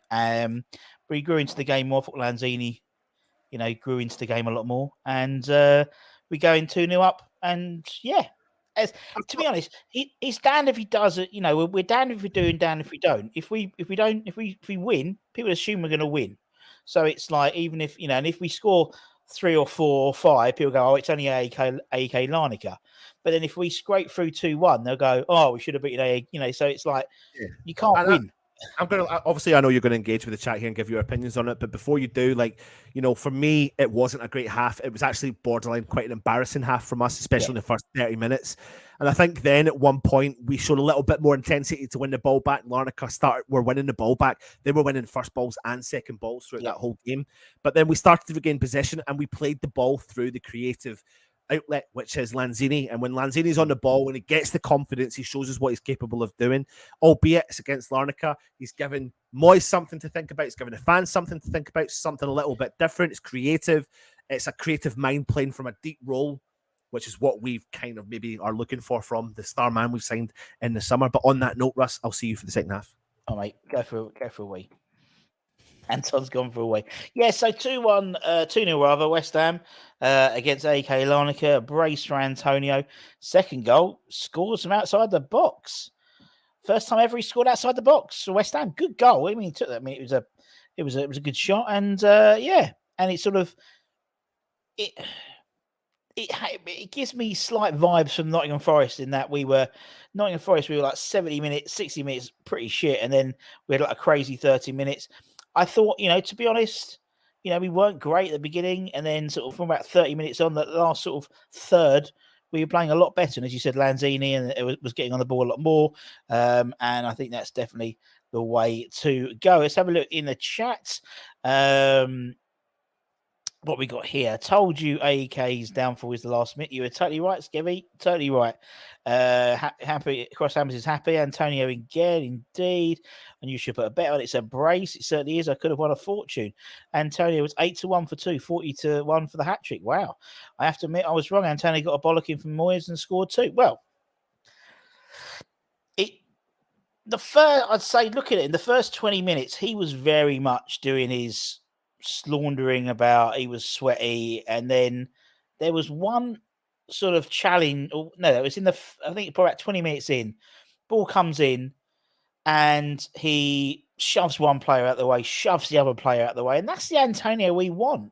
We want these players to do well. We want these, and that was, to me, old Antonio, using his weight, really going in there and having a good old go and really terrorizing those defenders. Because I think they are, I'm pretty sure he's got their number. I thought Cresswell looks a little bit exposed on the right-hand side. We did say that. Me and Tommy were saying pre-match that their best player is the right winger. And I thought Cresswell looked a little bit little bit off the pace, and then it was a straight. And then Downs was sort of moving. I don't think that sort of midfield three is very fluid, particularly between Lanzini and Downs. No one is designated as a 10. No one's designated as sort of the midfield alongside Declan Rice. It looks like so he's almost like dropping off, which is quite nice to see. But we showed a bet 2. Would you let Anton? No way. I wouldn't be able to walk for a week. And if you don't know what that is, Google it. Rob, hope you're doing well, my friend. Check out Rob's got a great series on his channel.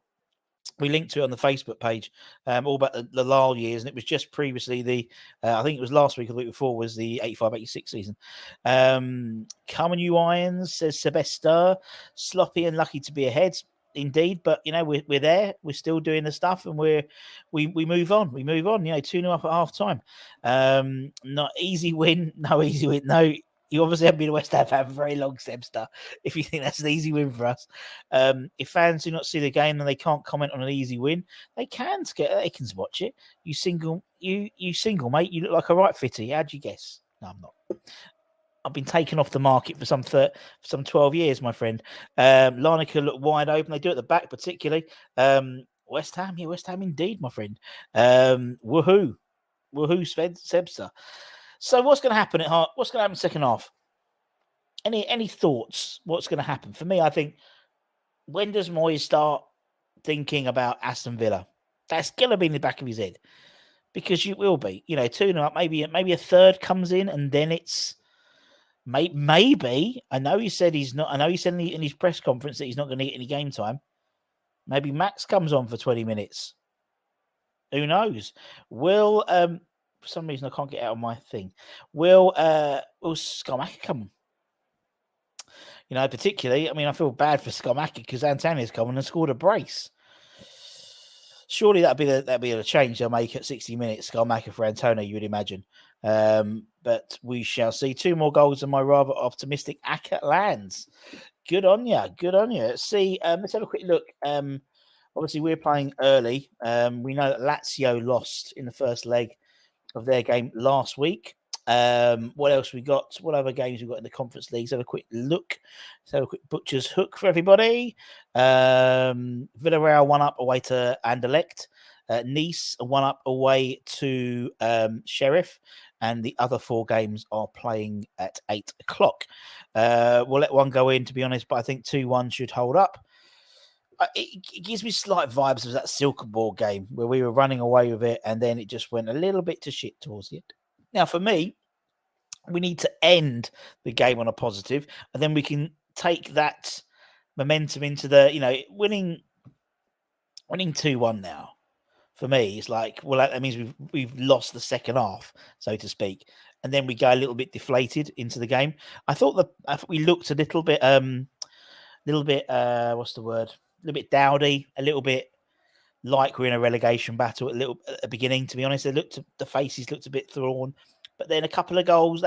First goal, actually the Benny run just before when Benny took 3 or 4 players in, and then it just lifted the fans and lifted the team a little bit. And then the goal went in, and then everyone was turning and facing. The second goal goes in, and everyone looks a little bit more optimistic. And it's incredible what a goal changes the team. I mean, this side is so bereft of confidence that, it seems a couple of goals and they're like, all right, buzzing. They're ready to crack on now. There was I think it was the Antonio goal. It went back to Areola, and Areola's giving it the sum to the fans as well. So it was a good goal. And it was his first goal for West Ham outside the box. There we go. Every other goal has been scored inside the box, I believe. Second half, 9 behind the ball indeed. Protect the win. Mum, first half is our little jewel. He's showing man of the match. Okay, sorry, Mom, man of the match.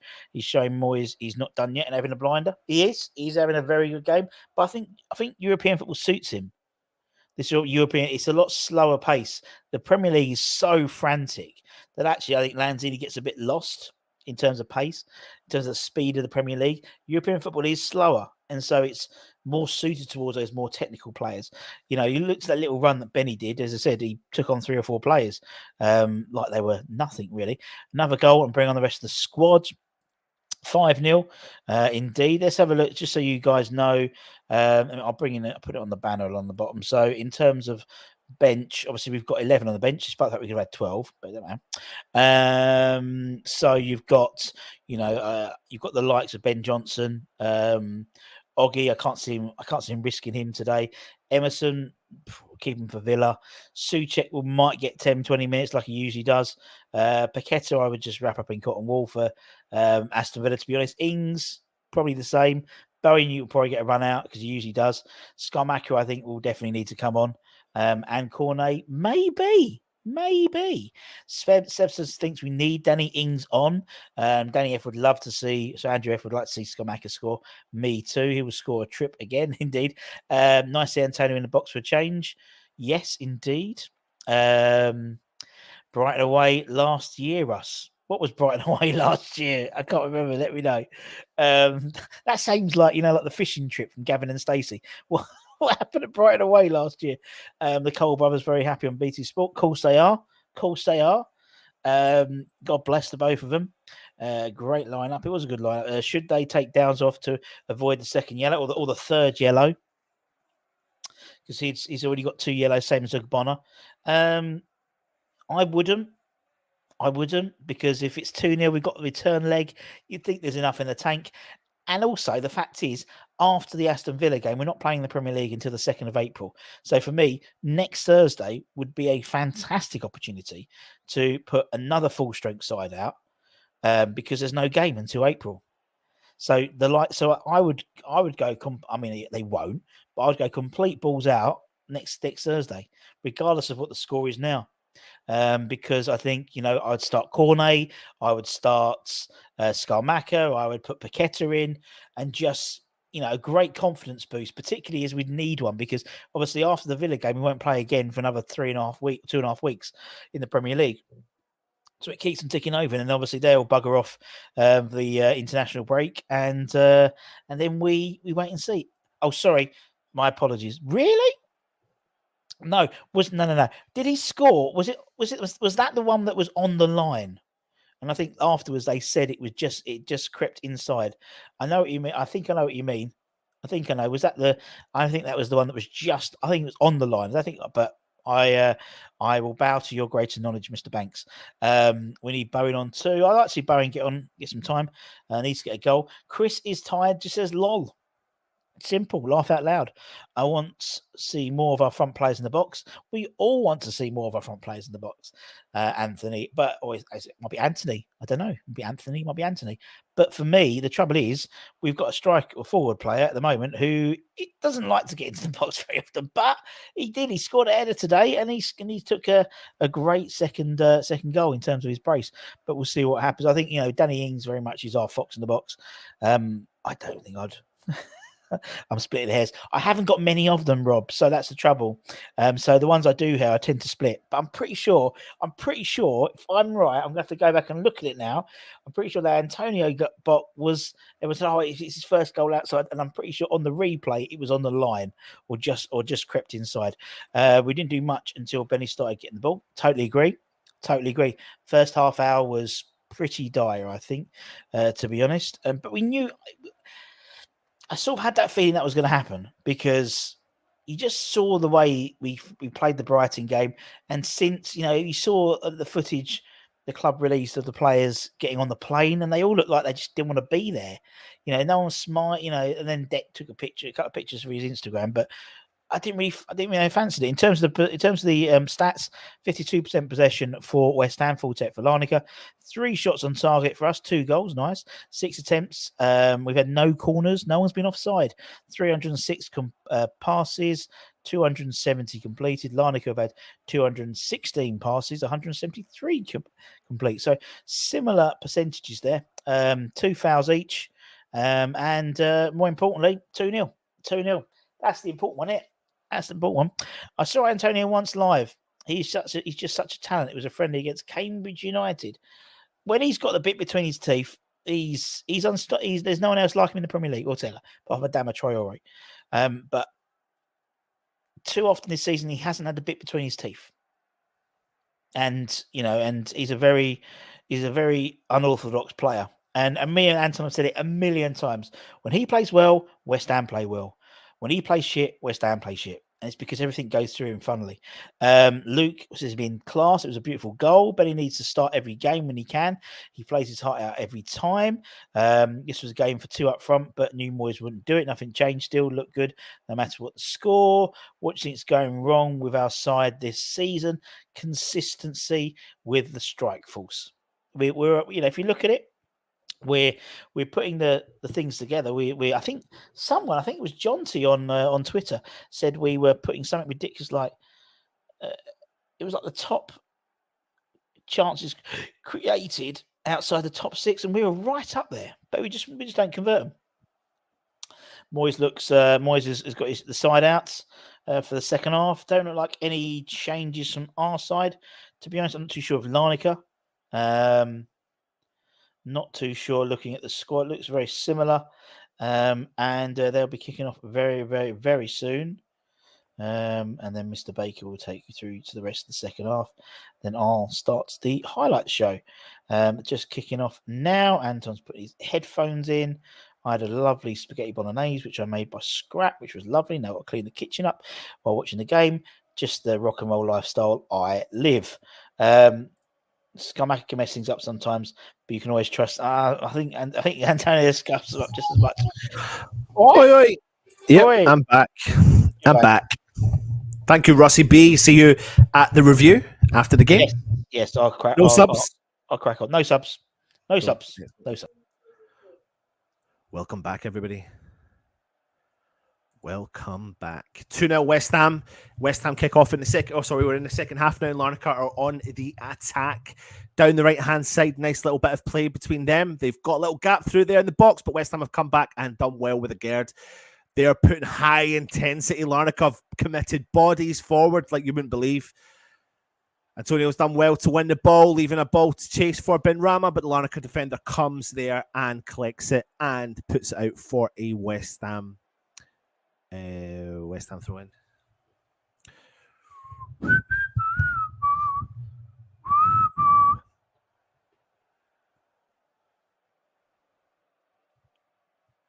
West Ham with the throw in with Cressy. Lanzini plays it back to Rice. Rice plays the ball back through to Zuma.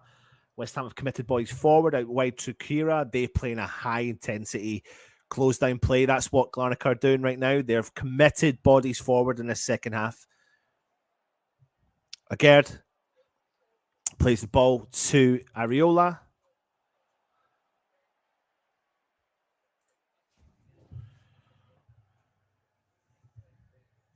Thank you for subscribing. If you are new around here, then please hit that subscribe button. Support the channel as much as you can.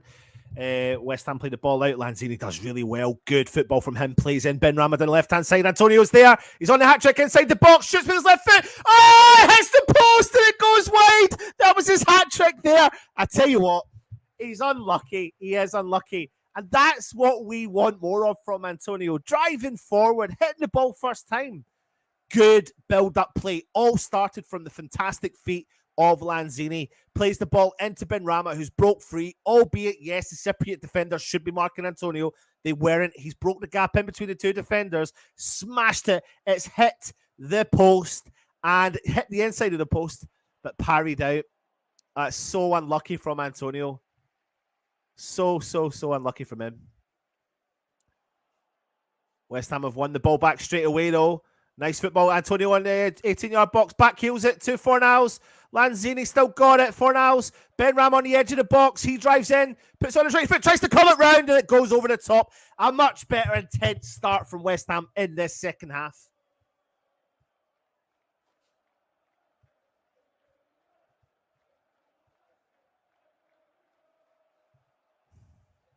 Much better second half from West Ham, that is, of course. Larnaca now with the ball, plays it up. Defender, the striker drops in deep, collects it, but he's been fouled from Declan Rice. Wins a free kick just at the halfway line.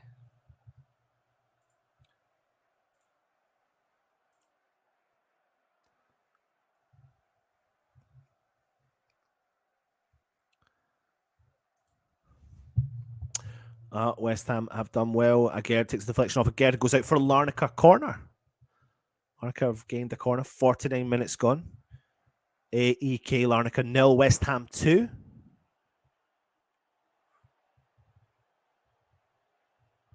What we really want now is a couple of goals and changes. That would be ideal.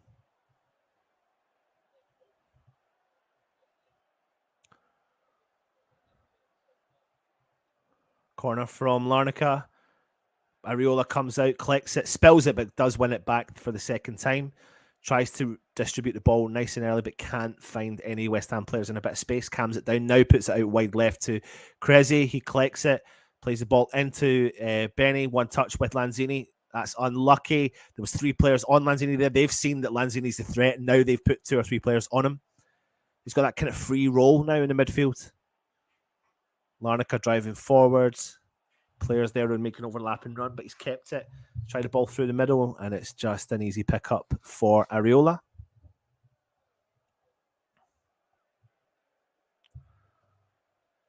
Aguerd.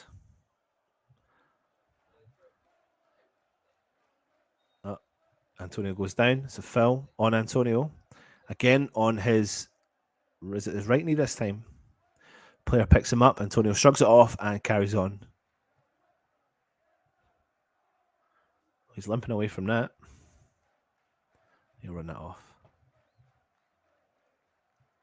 If you are new around here, please make sure you do hit that cheeky subscribe button. Support the channel as much as you possibly can. Lanzini, nice football there. Creswell's just giving the ball away to Larnaca. Oh my God, what's going on? Why is it doing that now? Don't be doing that to me now, just as Larnaca were bloody attacking. Sorry. Stream's gone a little bit ski-whiff, as they would say up here, I believe.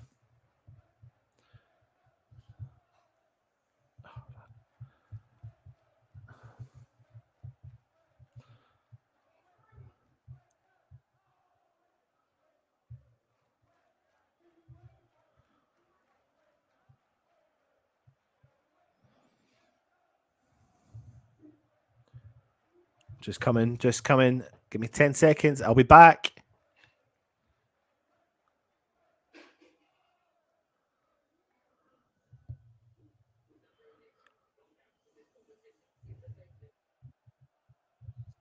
This time on the attack down the right-hand side. It's a foul against the Larnaca player. On a West Ham attack, we fouled the Larnaca player out at the right back with Fornals, and it's a free kick to them. 52 minutes gone. Larnaca 0, West Ham 2. Just a bit of frustration there from Fornals. There was a corner to Larnaca. Checking to see if there was a handball, but there wasn't. It's off Kira's hip. It did hit off of Fornals' hand, but it was right beside him. There was never a penalty in that.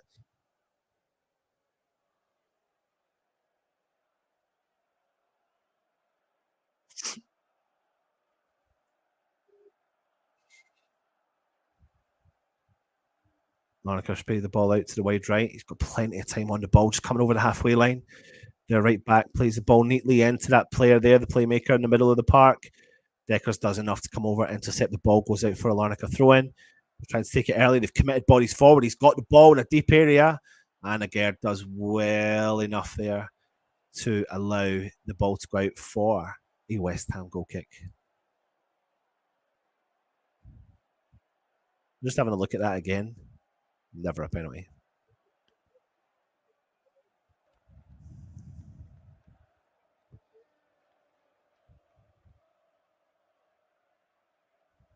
Areola pings the ball forward. Antonio tries to head it out wide, but can't do enough on it. Ball gets played from the Larnaca defence. Lanzini chases it, goes back to the goalkeeper.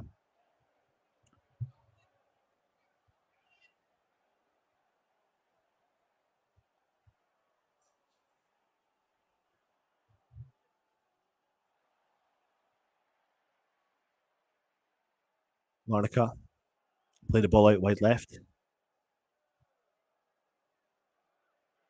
The Larnaca are on the counter, coming forward. Keeps hold of possession, dispossessed by West Ham, but they've won it back, and it's gone out for a West Ham throw-in.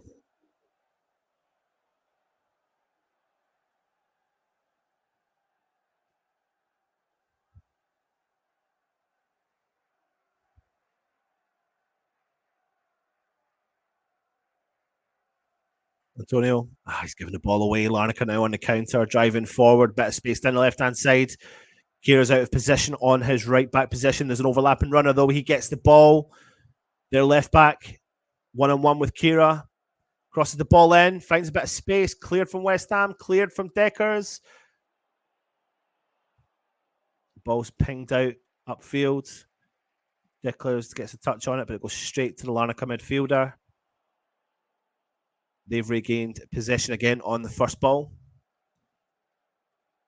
Just holding it back to the halfway line. Puts the ball out to the wide right-hand side. Tries to neat ball through the middle. He does well, slide tackling. Flynn Downs does enough. Looks like he's hurt himself in that tackle as well. Decker skips by one player. Flynn Downs has gone down, and they will get someone on. He looks like he's tried to put his foot through it, and I don't know if he's maybe caught the opposition's foot here. I'm just trying to see what's happened. But he immediately went down. He looked, I think West Ham won a free kick. Ooh. It's as if he goes to like smash the ball, but pulls out of it slightly. And there's like a weird collision on the front of his foot, like a kind of metatarsal area. And Antonio is also down, holding his calf. But West Ham look like we're about to make a triple sub anyway. Scamacca, Jared Bowen, and Tommy Soucek look like they're about to come on the field for West Ham.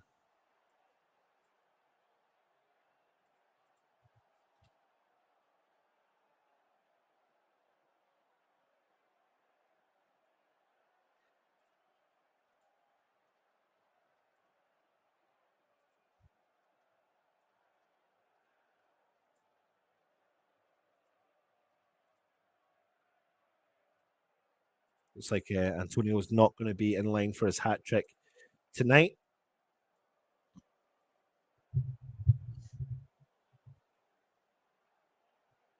Triple substitution from West Ham. What a goal that was. What a second goal that was from Antonio.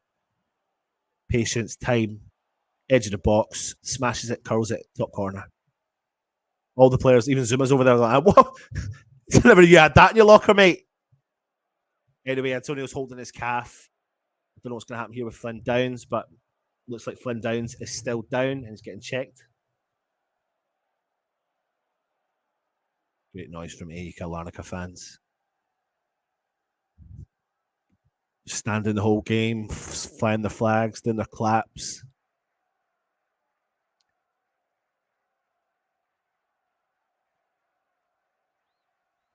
"57 minutes gone. West Ham about to make a triple substitution. Downs is limping. You might shrug that off, but these are one of those ones that you can't, like, you could maybe play on for a few 5 minutes, could play on for the full second half, and then find that you've maybe done something to your metatarsal. So I'll be intrigued to see the fact he took so long. He is jogging off. Looks like he's going to continue anyway.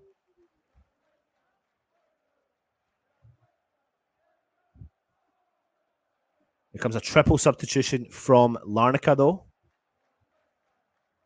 So we haven't actually kicked the ball now for about 2 or 3 minutes due to Downs being down, Antonio down. We're about to see 3 substitutions from Larnaca and quite possibly 3 substitutions from West Ham as well. Good timing, though. Nice to see Scamacca coming back on, which we'll be excited about.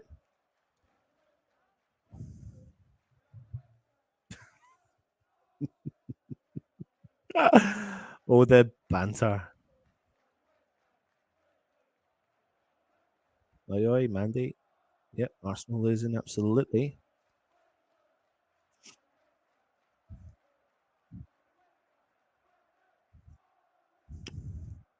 Right, here we go for the West Ham subs.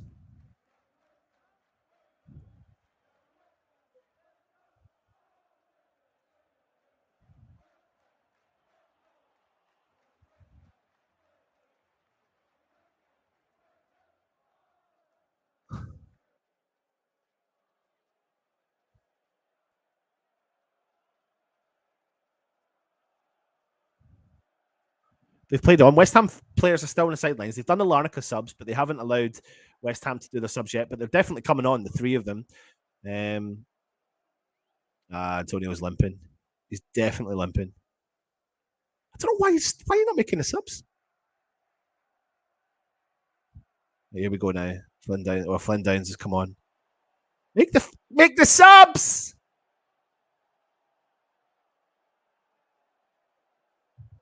Benrahma comes off and Jared Bowen replaces him.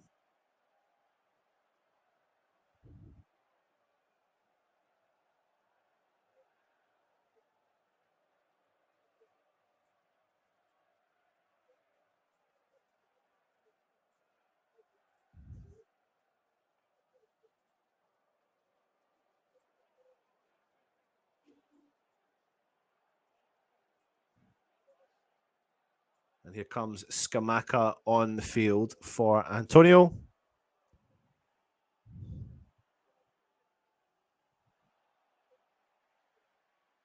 And Declan Rice, Suchek is on for Declan's.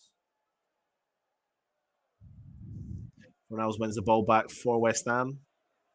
I'm just updating your team sheet for you all. Straight away, though, Jared Bowen's got the ball down the right-hand side.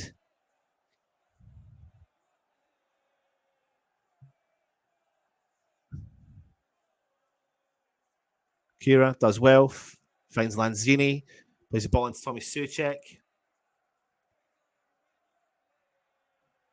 Oh, Jared Bowen. Bowen shoots! Oh, it just goes wide. He nearly comes on and has an immediate impact for West Ham, but the ball just goes wide. He collects the ball inside the 18-yard box, drives at the defender, puts the ball onto his very predictable left foot, and smashes the ball, and it just goes wide of the post. Unlucky from West Ham, curls in, but just goes wide for a goal kick to Larnaca. Just updating you on the team sheet, if I can get that to work.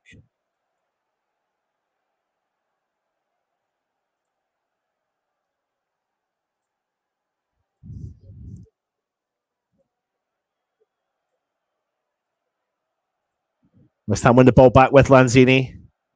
Great turn, plays the ball in to Fornals. Scamacca now out on the wide left with the ball. Plays a quick 1-2 with Lanzini, then plays a ball back to Fornals. Lanzini into Tommy Suchek. Zuma out wide to Kira. Kira into Jared Bowen.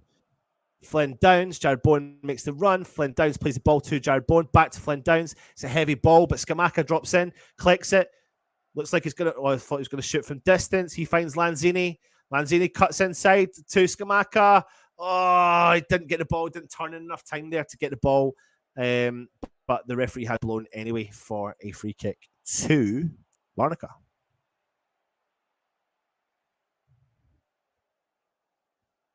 This is your 11 right now for West Ham. You've got Areola in goal, Kira right back, Agerd Zuma in the central of defence, Creswell at left back, Suchek Downs in the middle of the park with Lanzini playing that free role. Fornals switched out onto the right, Bowen onto the left, I believe. I'll need to double check that. And Scamacca through the top. Actually, I think that should be swapped. Maybe I think Bowen will be out in the right. Bowen is out on the right. Sorry.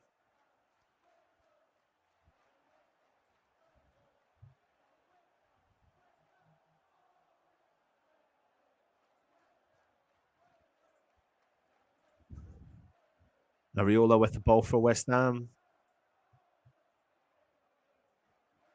Big ball up top for nobody to chase, unfortunately.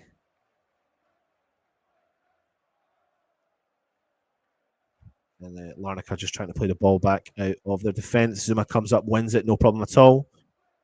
Speed out right to right-hand side. Through the middle, great interception there from Tommy Suchek. Lanzini with the ball into the middle of the park to Flynn Downs. Fornals, Bowen, who's dropped into the middle of the park to collect it, plays it back to Downs. Suchek drops in, collects it, plays it out wide left to Creswell. Lanzini out on the left-hand side. He's coming forward with the ball. Oh, it's unlucky there from Flynn Downs. But it's a heavy touch from the Larnaca player. Tommy Suchek comes in, sweeps it, collects it, sprays it out wide to Fornals. Big ball into the back post. Oh, it's unlucky. It was lying on there for Scamacca to smash it in from a volley, but the defender does well. to intercept it. Scamacca has a routine foul, and it's a free kick to Larnaca. There is the West Ham 11. Oh, it's really annoying when you can't get the players to sit in position, the exact position you need them to on the screen.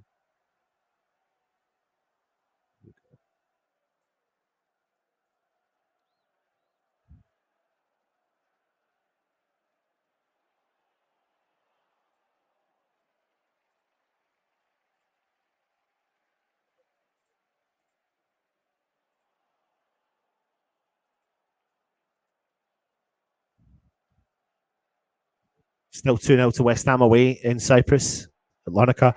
This is the first leg of the round of 16. The winners 2 legs go through to the quarterfinals, of course.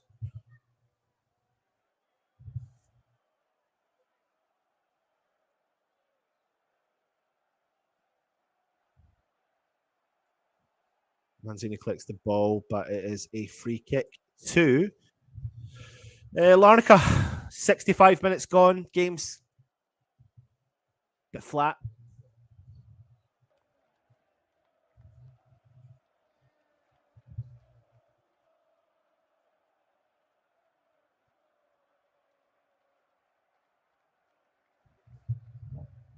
Free kick to Larnaca.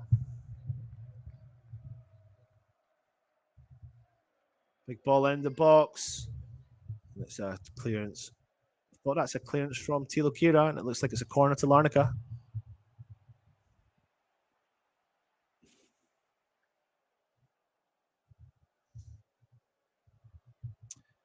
Here's an interesting stat for you. 6 corners to Larnaca in the game. How many corners to West Ham? Zilchio. But that's not the stat you want to be winning in this game. The stat you want to be winning in this game is the actual scoreline, and that is where we are ahead by 2-0. Corner in from Larnaca. Have been good corners, but cleared from Flynn down. Tommy Soucek. For anyone that doesn't know, West Ham are actually not got any sponsors on their tops tonight. So just to remind you again, we don't have any sponsors on our tops tonight, so it's nice to see that. Ball through the middle for Larnaca. He tries to chip it up. Tommy Soucek does enough, but the Larnaca player comes back. I thought that was a foul on him, but the referee said play on. Jared Bowen skips forward. He's tripped up, and West Ham win a free kick. Oh, he's having a right good go at the referee, the Larnaca player. Jared Bowen standing up to a Larnaca player. Didn't like what the tackle left the foot in against him as well. The referee's calling the players over. The player wasn't even... rightly so. No wonder Jared Bowen's raging at that, because the 2 players had no intentions of playing the ball against him at all. But the reason why is they're pissed off because they should have won a foul. They should have won a foul. But they had no intention of playing the ball, went for the player instead. Anyway, it's a free kick to West Ham. Kurt Zoom on the ball.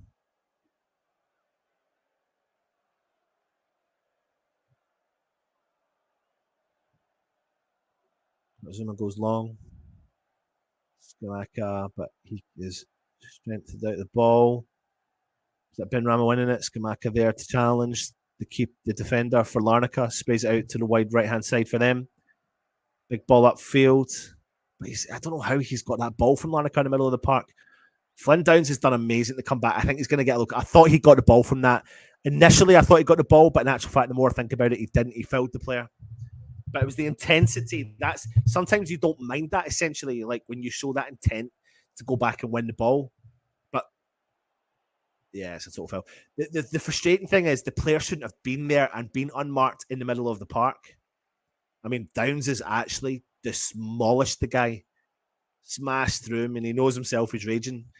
And he misses the next match for that as well. That's why he was pissed off. I knew that his yellow card was the one he misses it. Anyway, free kick to Larnaca. Ball into the box, headed away from West Ham. I think there was 4 West Ham players there headed that ball away. Ball's been played out wide right for Larnaca. Has he kept it in? He has. And I think West Ham have taken a touch and it's gone out for a corner to Larnaca. Again, it's been a bit of a flat second half. Can't seem to get ourselves going. It took us 34 minutes, really, in the first half to get ourselves going. Even at that, we scored 2 goals, but there wasn't anything really to write home about. And in the second half, we're nearly into the 70th minute and being a bit flat. Another corner. I think it's the 7th corner from Larnaca, maybe 8th. Lanzini collects the ball. But the Larnaca defender comes back and does really well.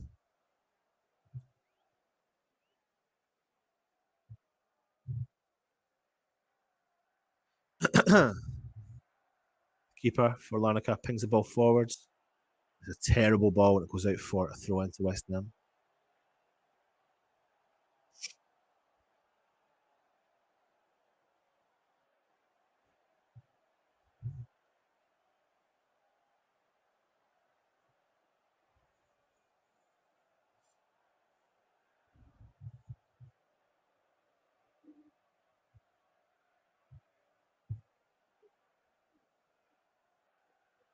West Ham done well down the right-hand side. Jared Bowen, one-on-one with the player, knocks the ball into the box. No one's there. Defender does enough. No one challenges him, and the Larnaca keeper comes out. I'm not sure how I feel about Scamacca's body language. Doesn't look that good, to be honest. It's a good tackle there from Zuma. Goes out for the Larnaca throw-in. I'm not sure how I feel about Scamacca's body language.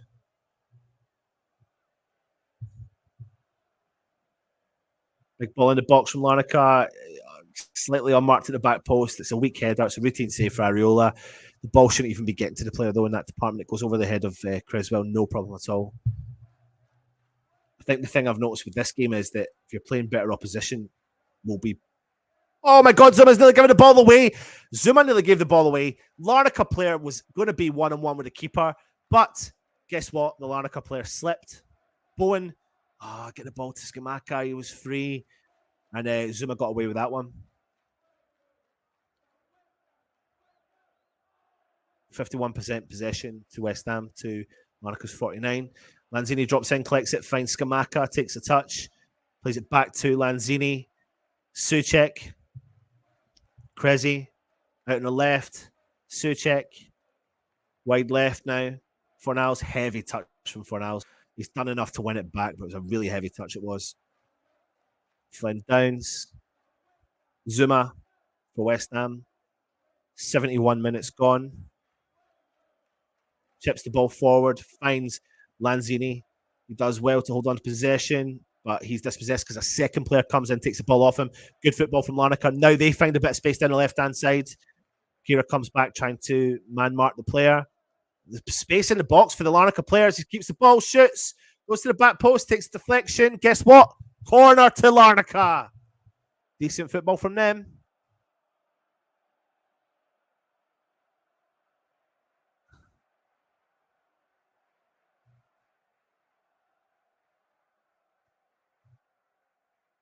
From the chances that they've had, like,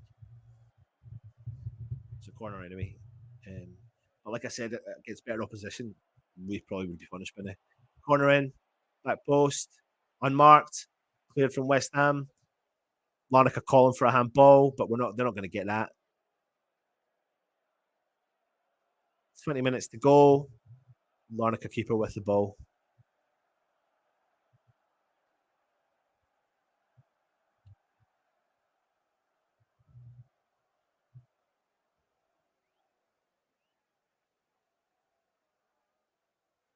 Larnaca find the gap through the middle with the keeper. It's gone out to their centre back.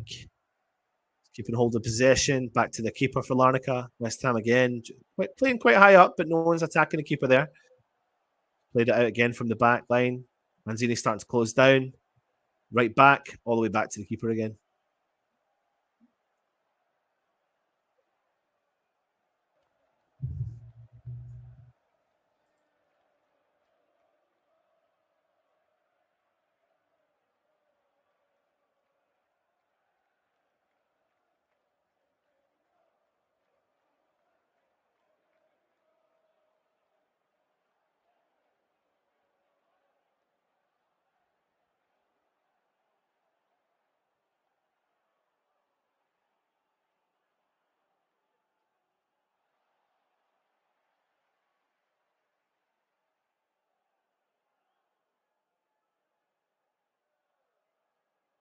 Bye.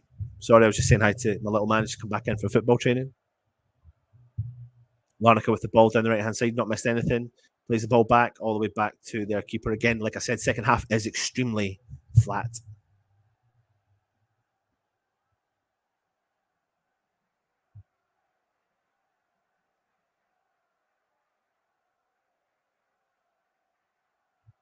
Spray a ball over to the wide left for Larnaca. A gap, man. The gaps. Every team seems to be finding our gaps right now. Again, a ball got through. Guess what? What do you think I'm about to say? Larnaca have another corner. So many gaps.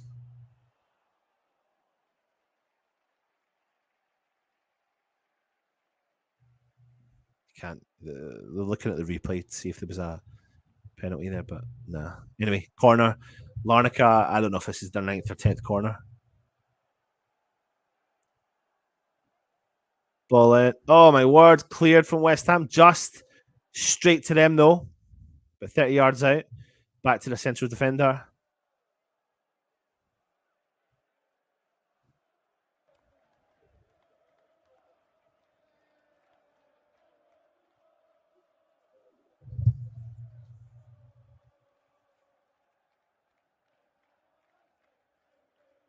Oh, it's a ball in from Larnaca, but guess what? Creswell clears the ball for West Ham. It's another Larnaca corner.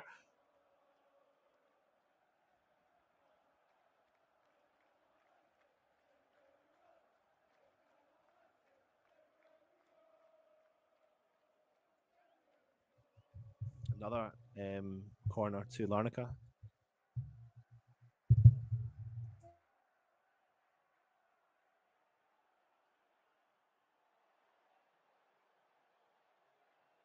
Corner in from Larnaca. Shoots from distance, goes well over the bar.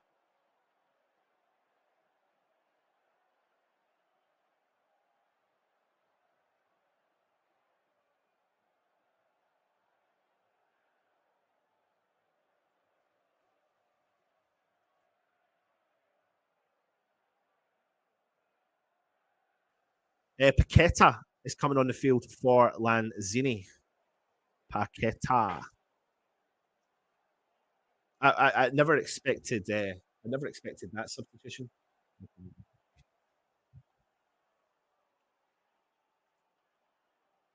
So Paqueta coming on the field for Lanzini. Thought Lanzini's had a good game. Got to give him credit where credit's due.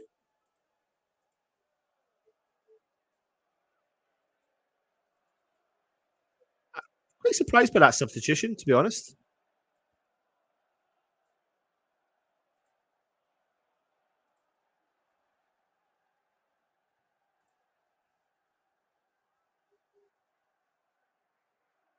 West Ham with the ball. Jared Bowen plays it in. Neat sneak football there for Niles. Jared Bowen out the right hand side.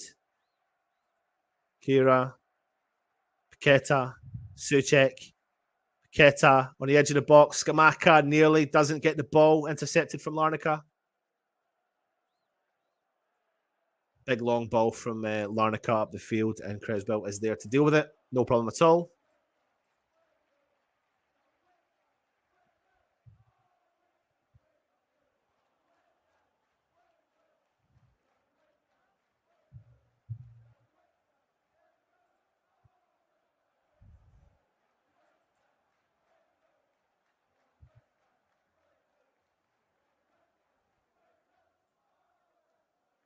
That's not what I want. Larnaca have got the ball in defence.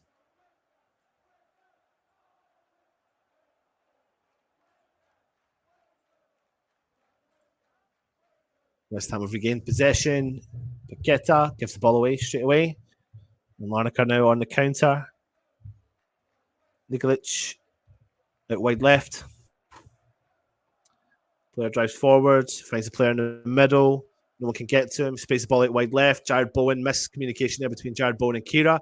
They both invite the player to come in and tackle, but no one goes to him, and then they win the ball back, and then we give away a foul, or they actually foul Jared Bowen, and it's a free kick to West Ham.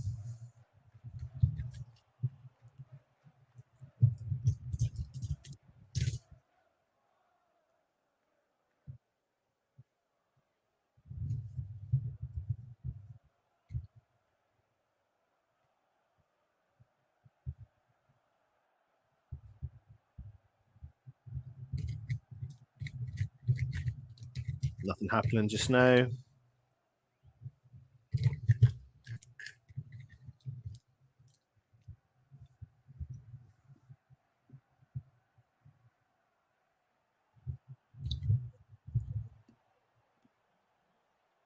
381 passes to West Ham and 282 to Larnaca. 10 minutes to go. Larnaca 0, West Ham 2.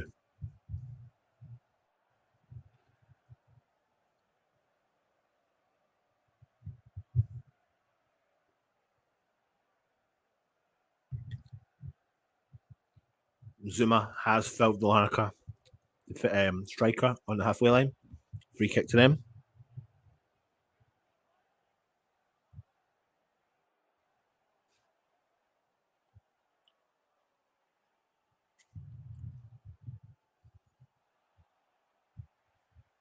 I'm having a chocolate yogurt. West Ham have won the ball back. Paqueta, Scamacca, intercepted by 2 Larnaca players who've got the ball again.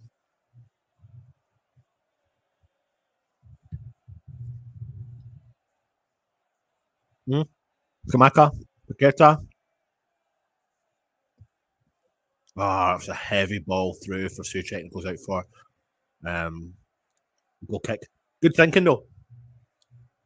Maxwell Cornet. Who would have funked it? I am delighted to see this man on the substitutes bench. I am delighted to see this man coming on the field to get 10 minutes when nobody expected it.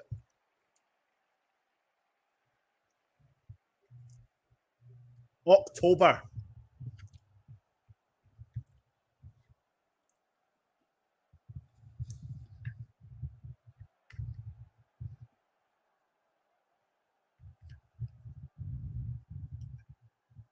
Maxwell Cornet about to come on for West Ham.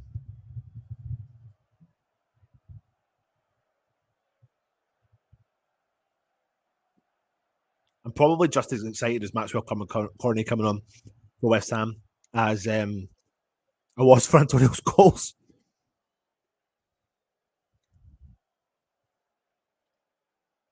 Unlucky from Scamacca. The game is boring, I'm not going to lie to you. Second half. Yeah, Scamacca's fouled player. Looks like we're going to get Cornet on for Pablo Fornals. Delighted to see the man back. Absolutely delighted to see him back.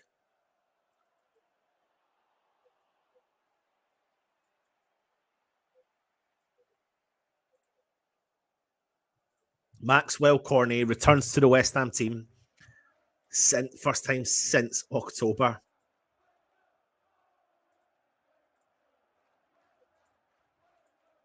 So for anyone that doesn't know, we will be doing our review live straight after the stream. What happens is you'll either get transferred across to the stream, or after this stream finishes, a little video will click up, and you should be able to click on it, and it'll take you straight through to our review. West Ham keeping all the possession in their own half. Zuma chips the ball forward straight to Larnaca, though.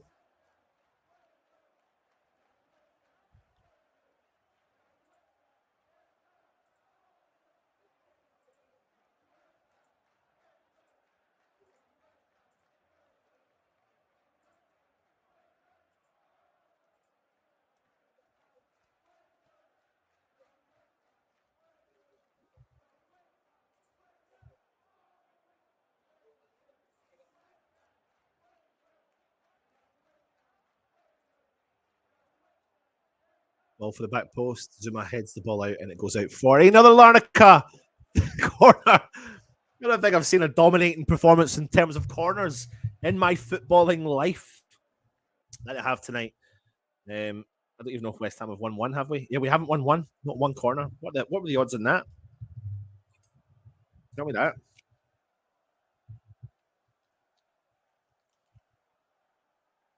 The odds on that would have been absolutely through the roof.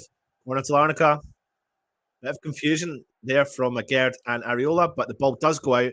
It's another corner to Larnaca. 12 corners to Larnaca.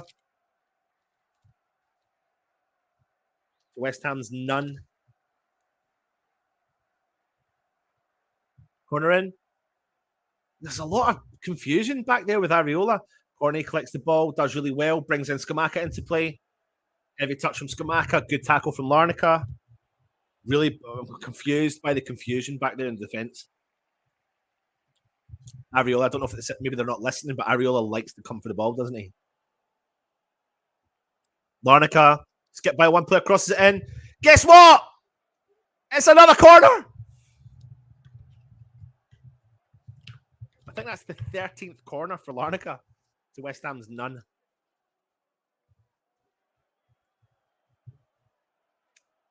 I need Areola to do a convincing come out and get. 5 minutes to go. Comes the corner. Defenders do well. From Scamacca. It's a good tackle there from Kiri. Hasn't got enough on it though to win it, but he does win it the second time. That's great football from him. Paqueta. You see Scamacca and Cornet can't get the ball to them. If they got through, they would have broke against the keeper. It's unlucky.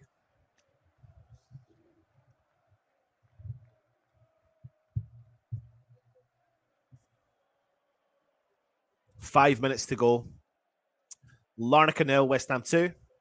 Cornet closing the player down. Go on, son. Go on, Maxwell. Good to see you back, son.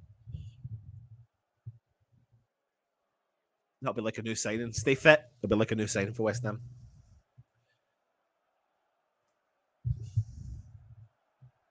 I mean, that front three of Cornet, Paqueta, and Scamacca. Cornet gets the ball, though. Drives forward for West Ham. Looking for the overlapping runner. Souček gets it. Plays it back to Cornet. Quickly into Paqueta. Back to Cornet. Nice ball through to Souček. Paqueta. Chips the ball. No one's there.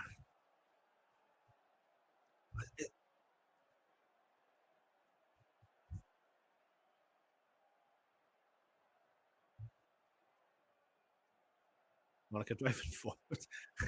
Kira just elbows the player out of the way. It looks like it was an elbow as well. Kira picks up a yellow card.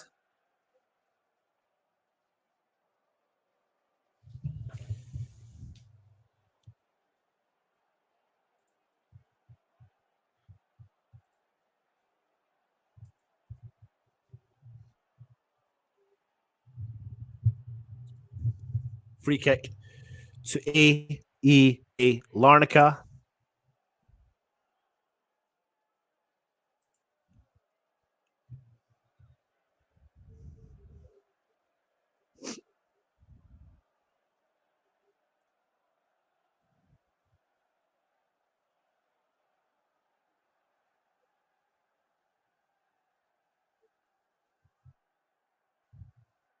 That's what Larnaca corner. Yes, you have heard me correctly. Larnaca have their 14th corner of the game. Corner in. Their player wins it, but it gets deflected away to the edge of the box. But they're first to it, though. He's got it again. Tries to shoot. Cleared from a Gerd. And Cornet comes through. Oh, what a turn that is from Cornet. That is unbelievable football from Cornet. Paqueta's one-on-one with a keeper. Oh, my God, Paqueta. How do you not put that into the back of the net? What skill. Wait till you see that bit of skill from Max Cornet. Oh, my word. Paqueta, I don't actually know why he slightly, I don't know why he was apprehensive there on the one-on-one, but he couldn't put the ball past the keeper, but he should have put the ball past the keeper. Oh, Larnaca! West Ham shot! Save from Areola. That turn from Max Cornet was phenomenal. That could be the difference this season. It could be the difference. A player that's got that creativity. And do you know what? That's going to do his confidence the world of good as well. I do not know how Paqueta has not dead and buried that ball to make it 3-0 West Ham. I'm baffled. I'm completely baffled at it.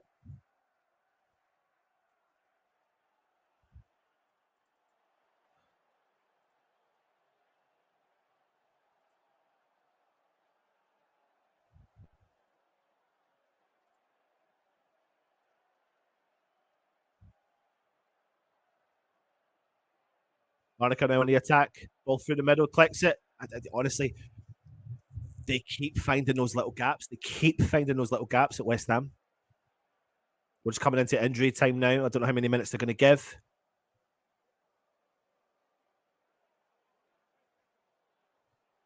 Look at this football from Max Cornet. Paqueta. He slows down here. Why does he slow down? That was our chance to make the game dead and buried. Max Cornet now on the left-hand side. Plays the ball through the middle. Flynn downs into Scamacca. Turns. Heavy touch. But West Ham have got the ball back with Tommy Soucek. Max Cornet down the left-hand side. Keeps a hold of possession. Cuts inside. Finds Tommy Soucek. Creswell. Back to a Gerd.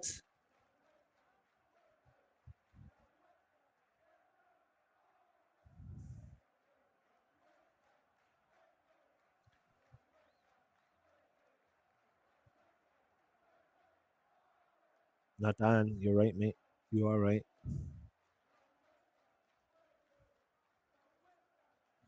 Even though the team is losing, I'm enjoying your commentary. Thank you very much. Max Cornet down the left-hand side. Larnaca does well. Defender comes in, collects it. Scamacca just... Literally, Scamacca just runs in and pushes the player over. 6 minutes of injury time to go. 6 minutes of injury time. So with that, I will quickly delay the show to 7:40. Oh no, it's yeah, well.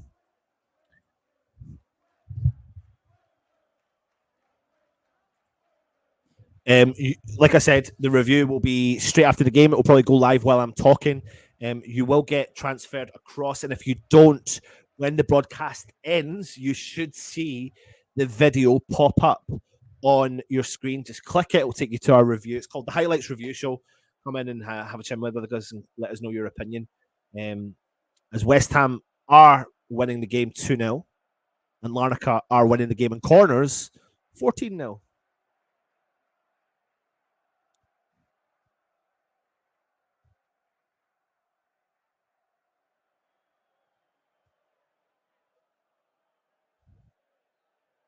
Paqueta with a chance late on there to really put the game to bed. Remember, this is the first leg. We play Larnaca next Thursday at home. Big ball up top. But Larnaca do well to defend. Takes deflection off Paqueta. Shines Chard Bowen. Oh, I can't keep a hold of it. But it was offside anyway.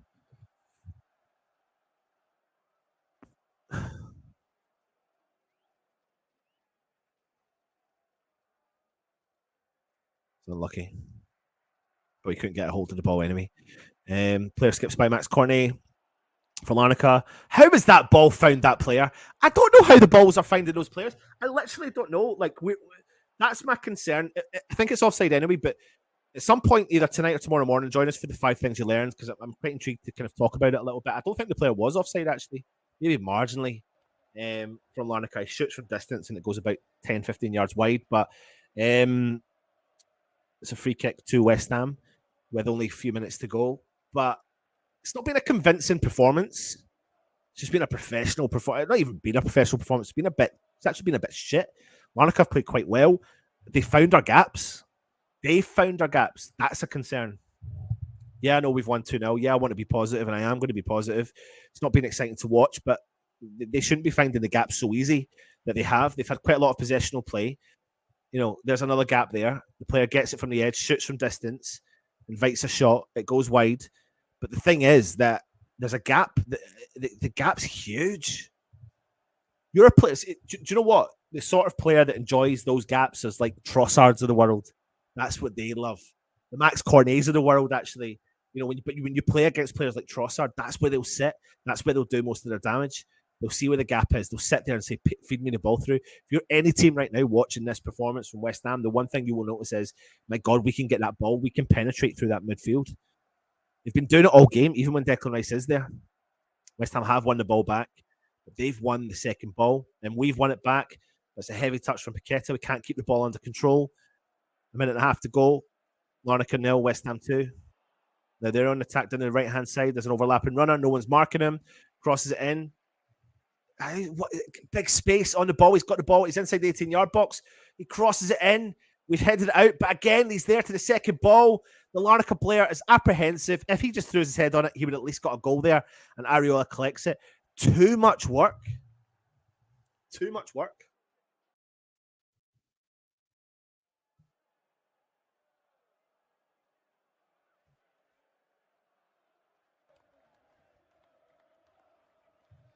I still believe there's a makings of a team in this squad. I honestly believe there's a makings of a team in this squad. It's just about finding the right 11. I think keep Max Cornet fit. It could be a game. How the hell was the Larnaca player got it behind us again? It's like sometimes it's like desperate defending. Maybe we shouldn't be doing that with 30 seconds to go. Winning 2-0. We should be comfortable on the ball. Win's a win. It keeps our 100% record in the competition as well.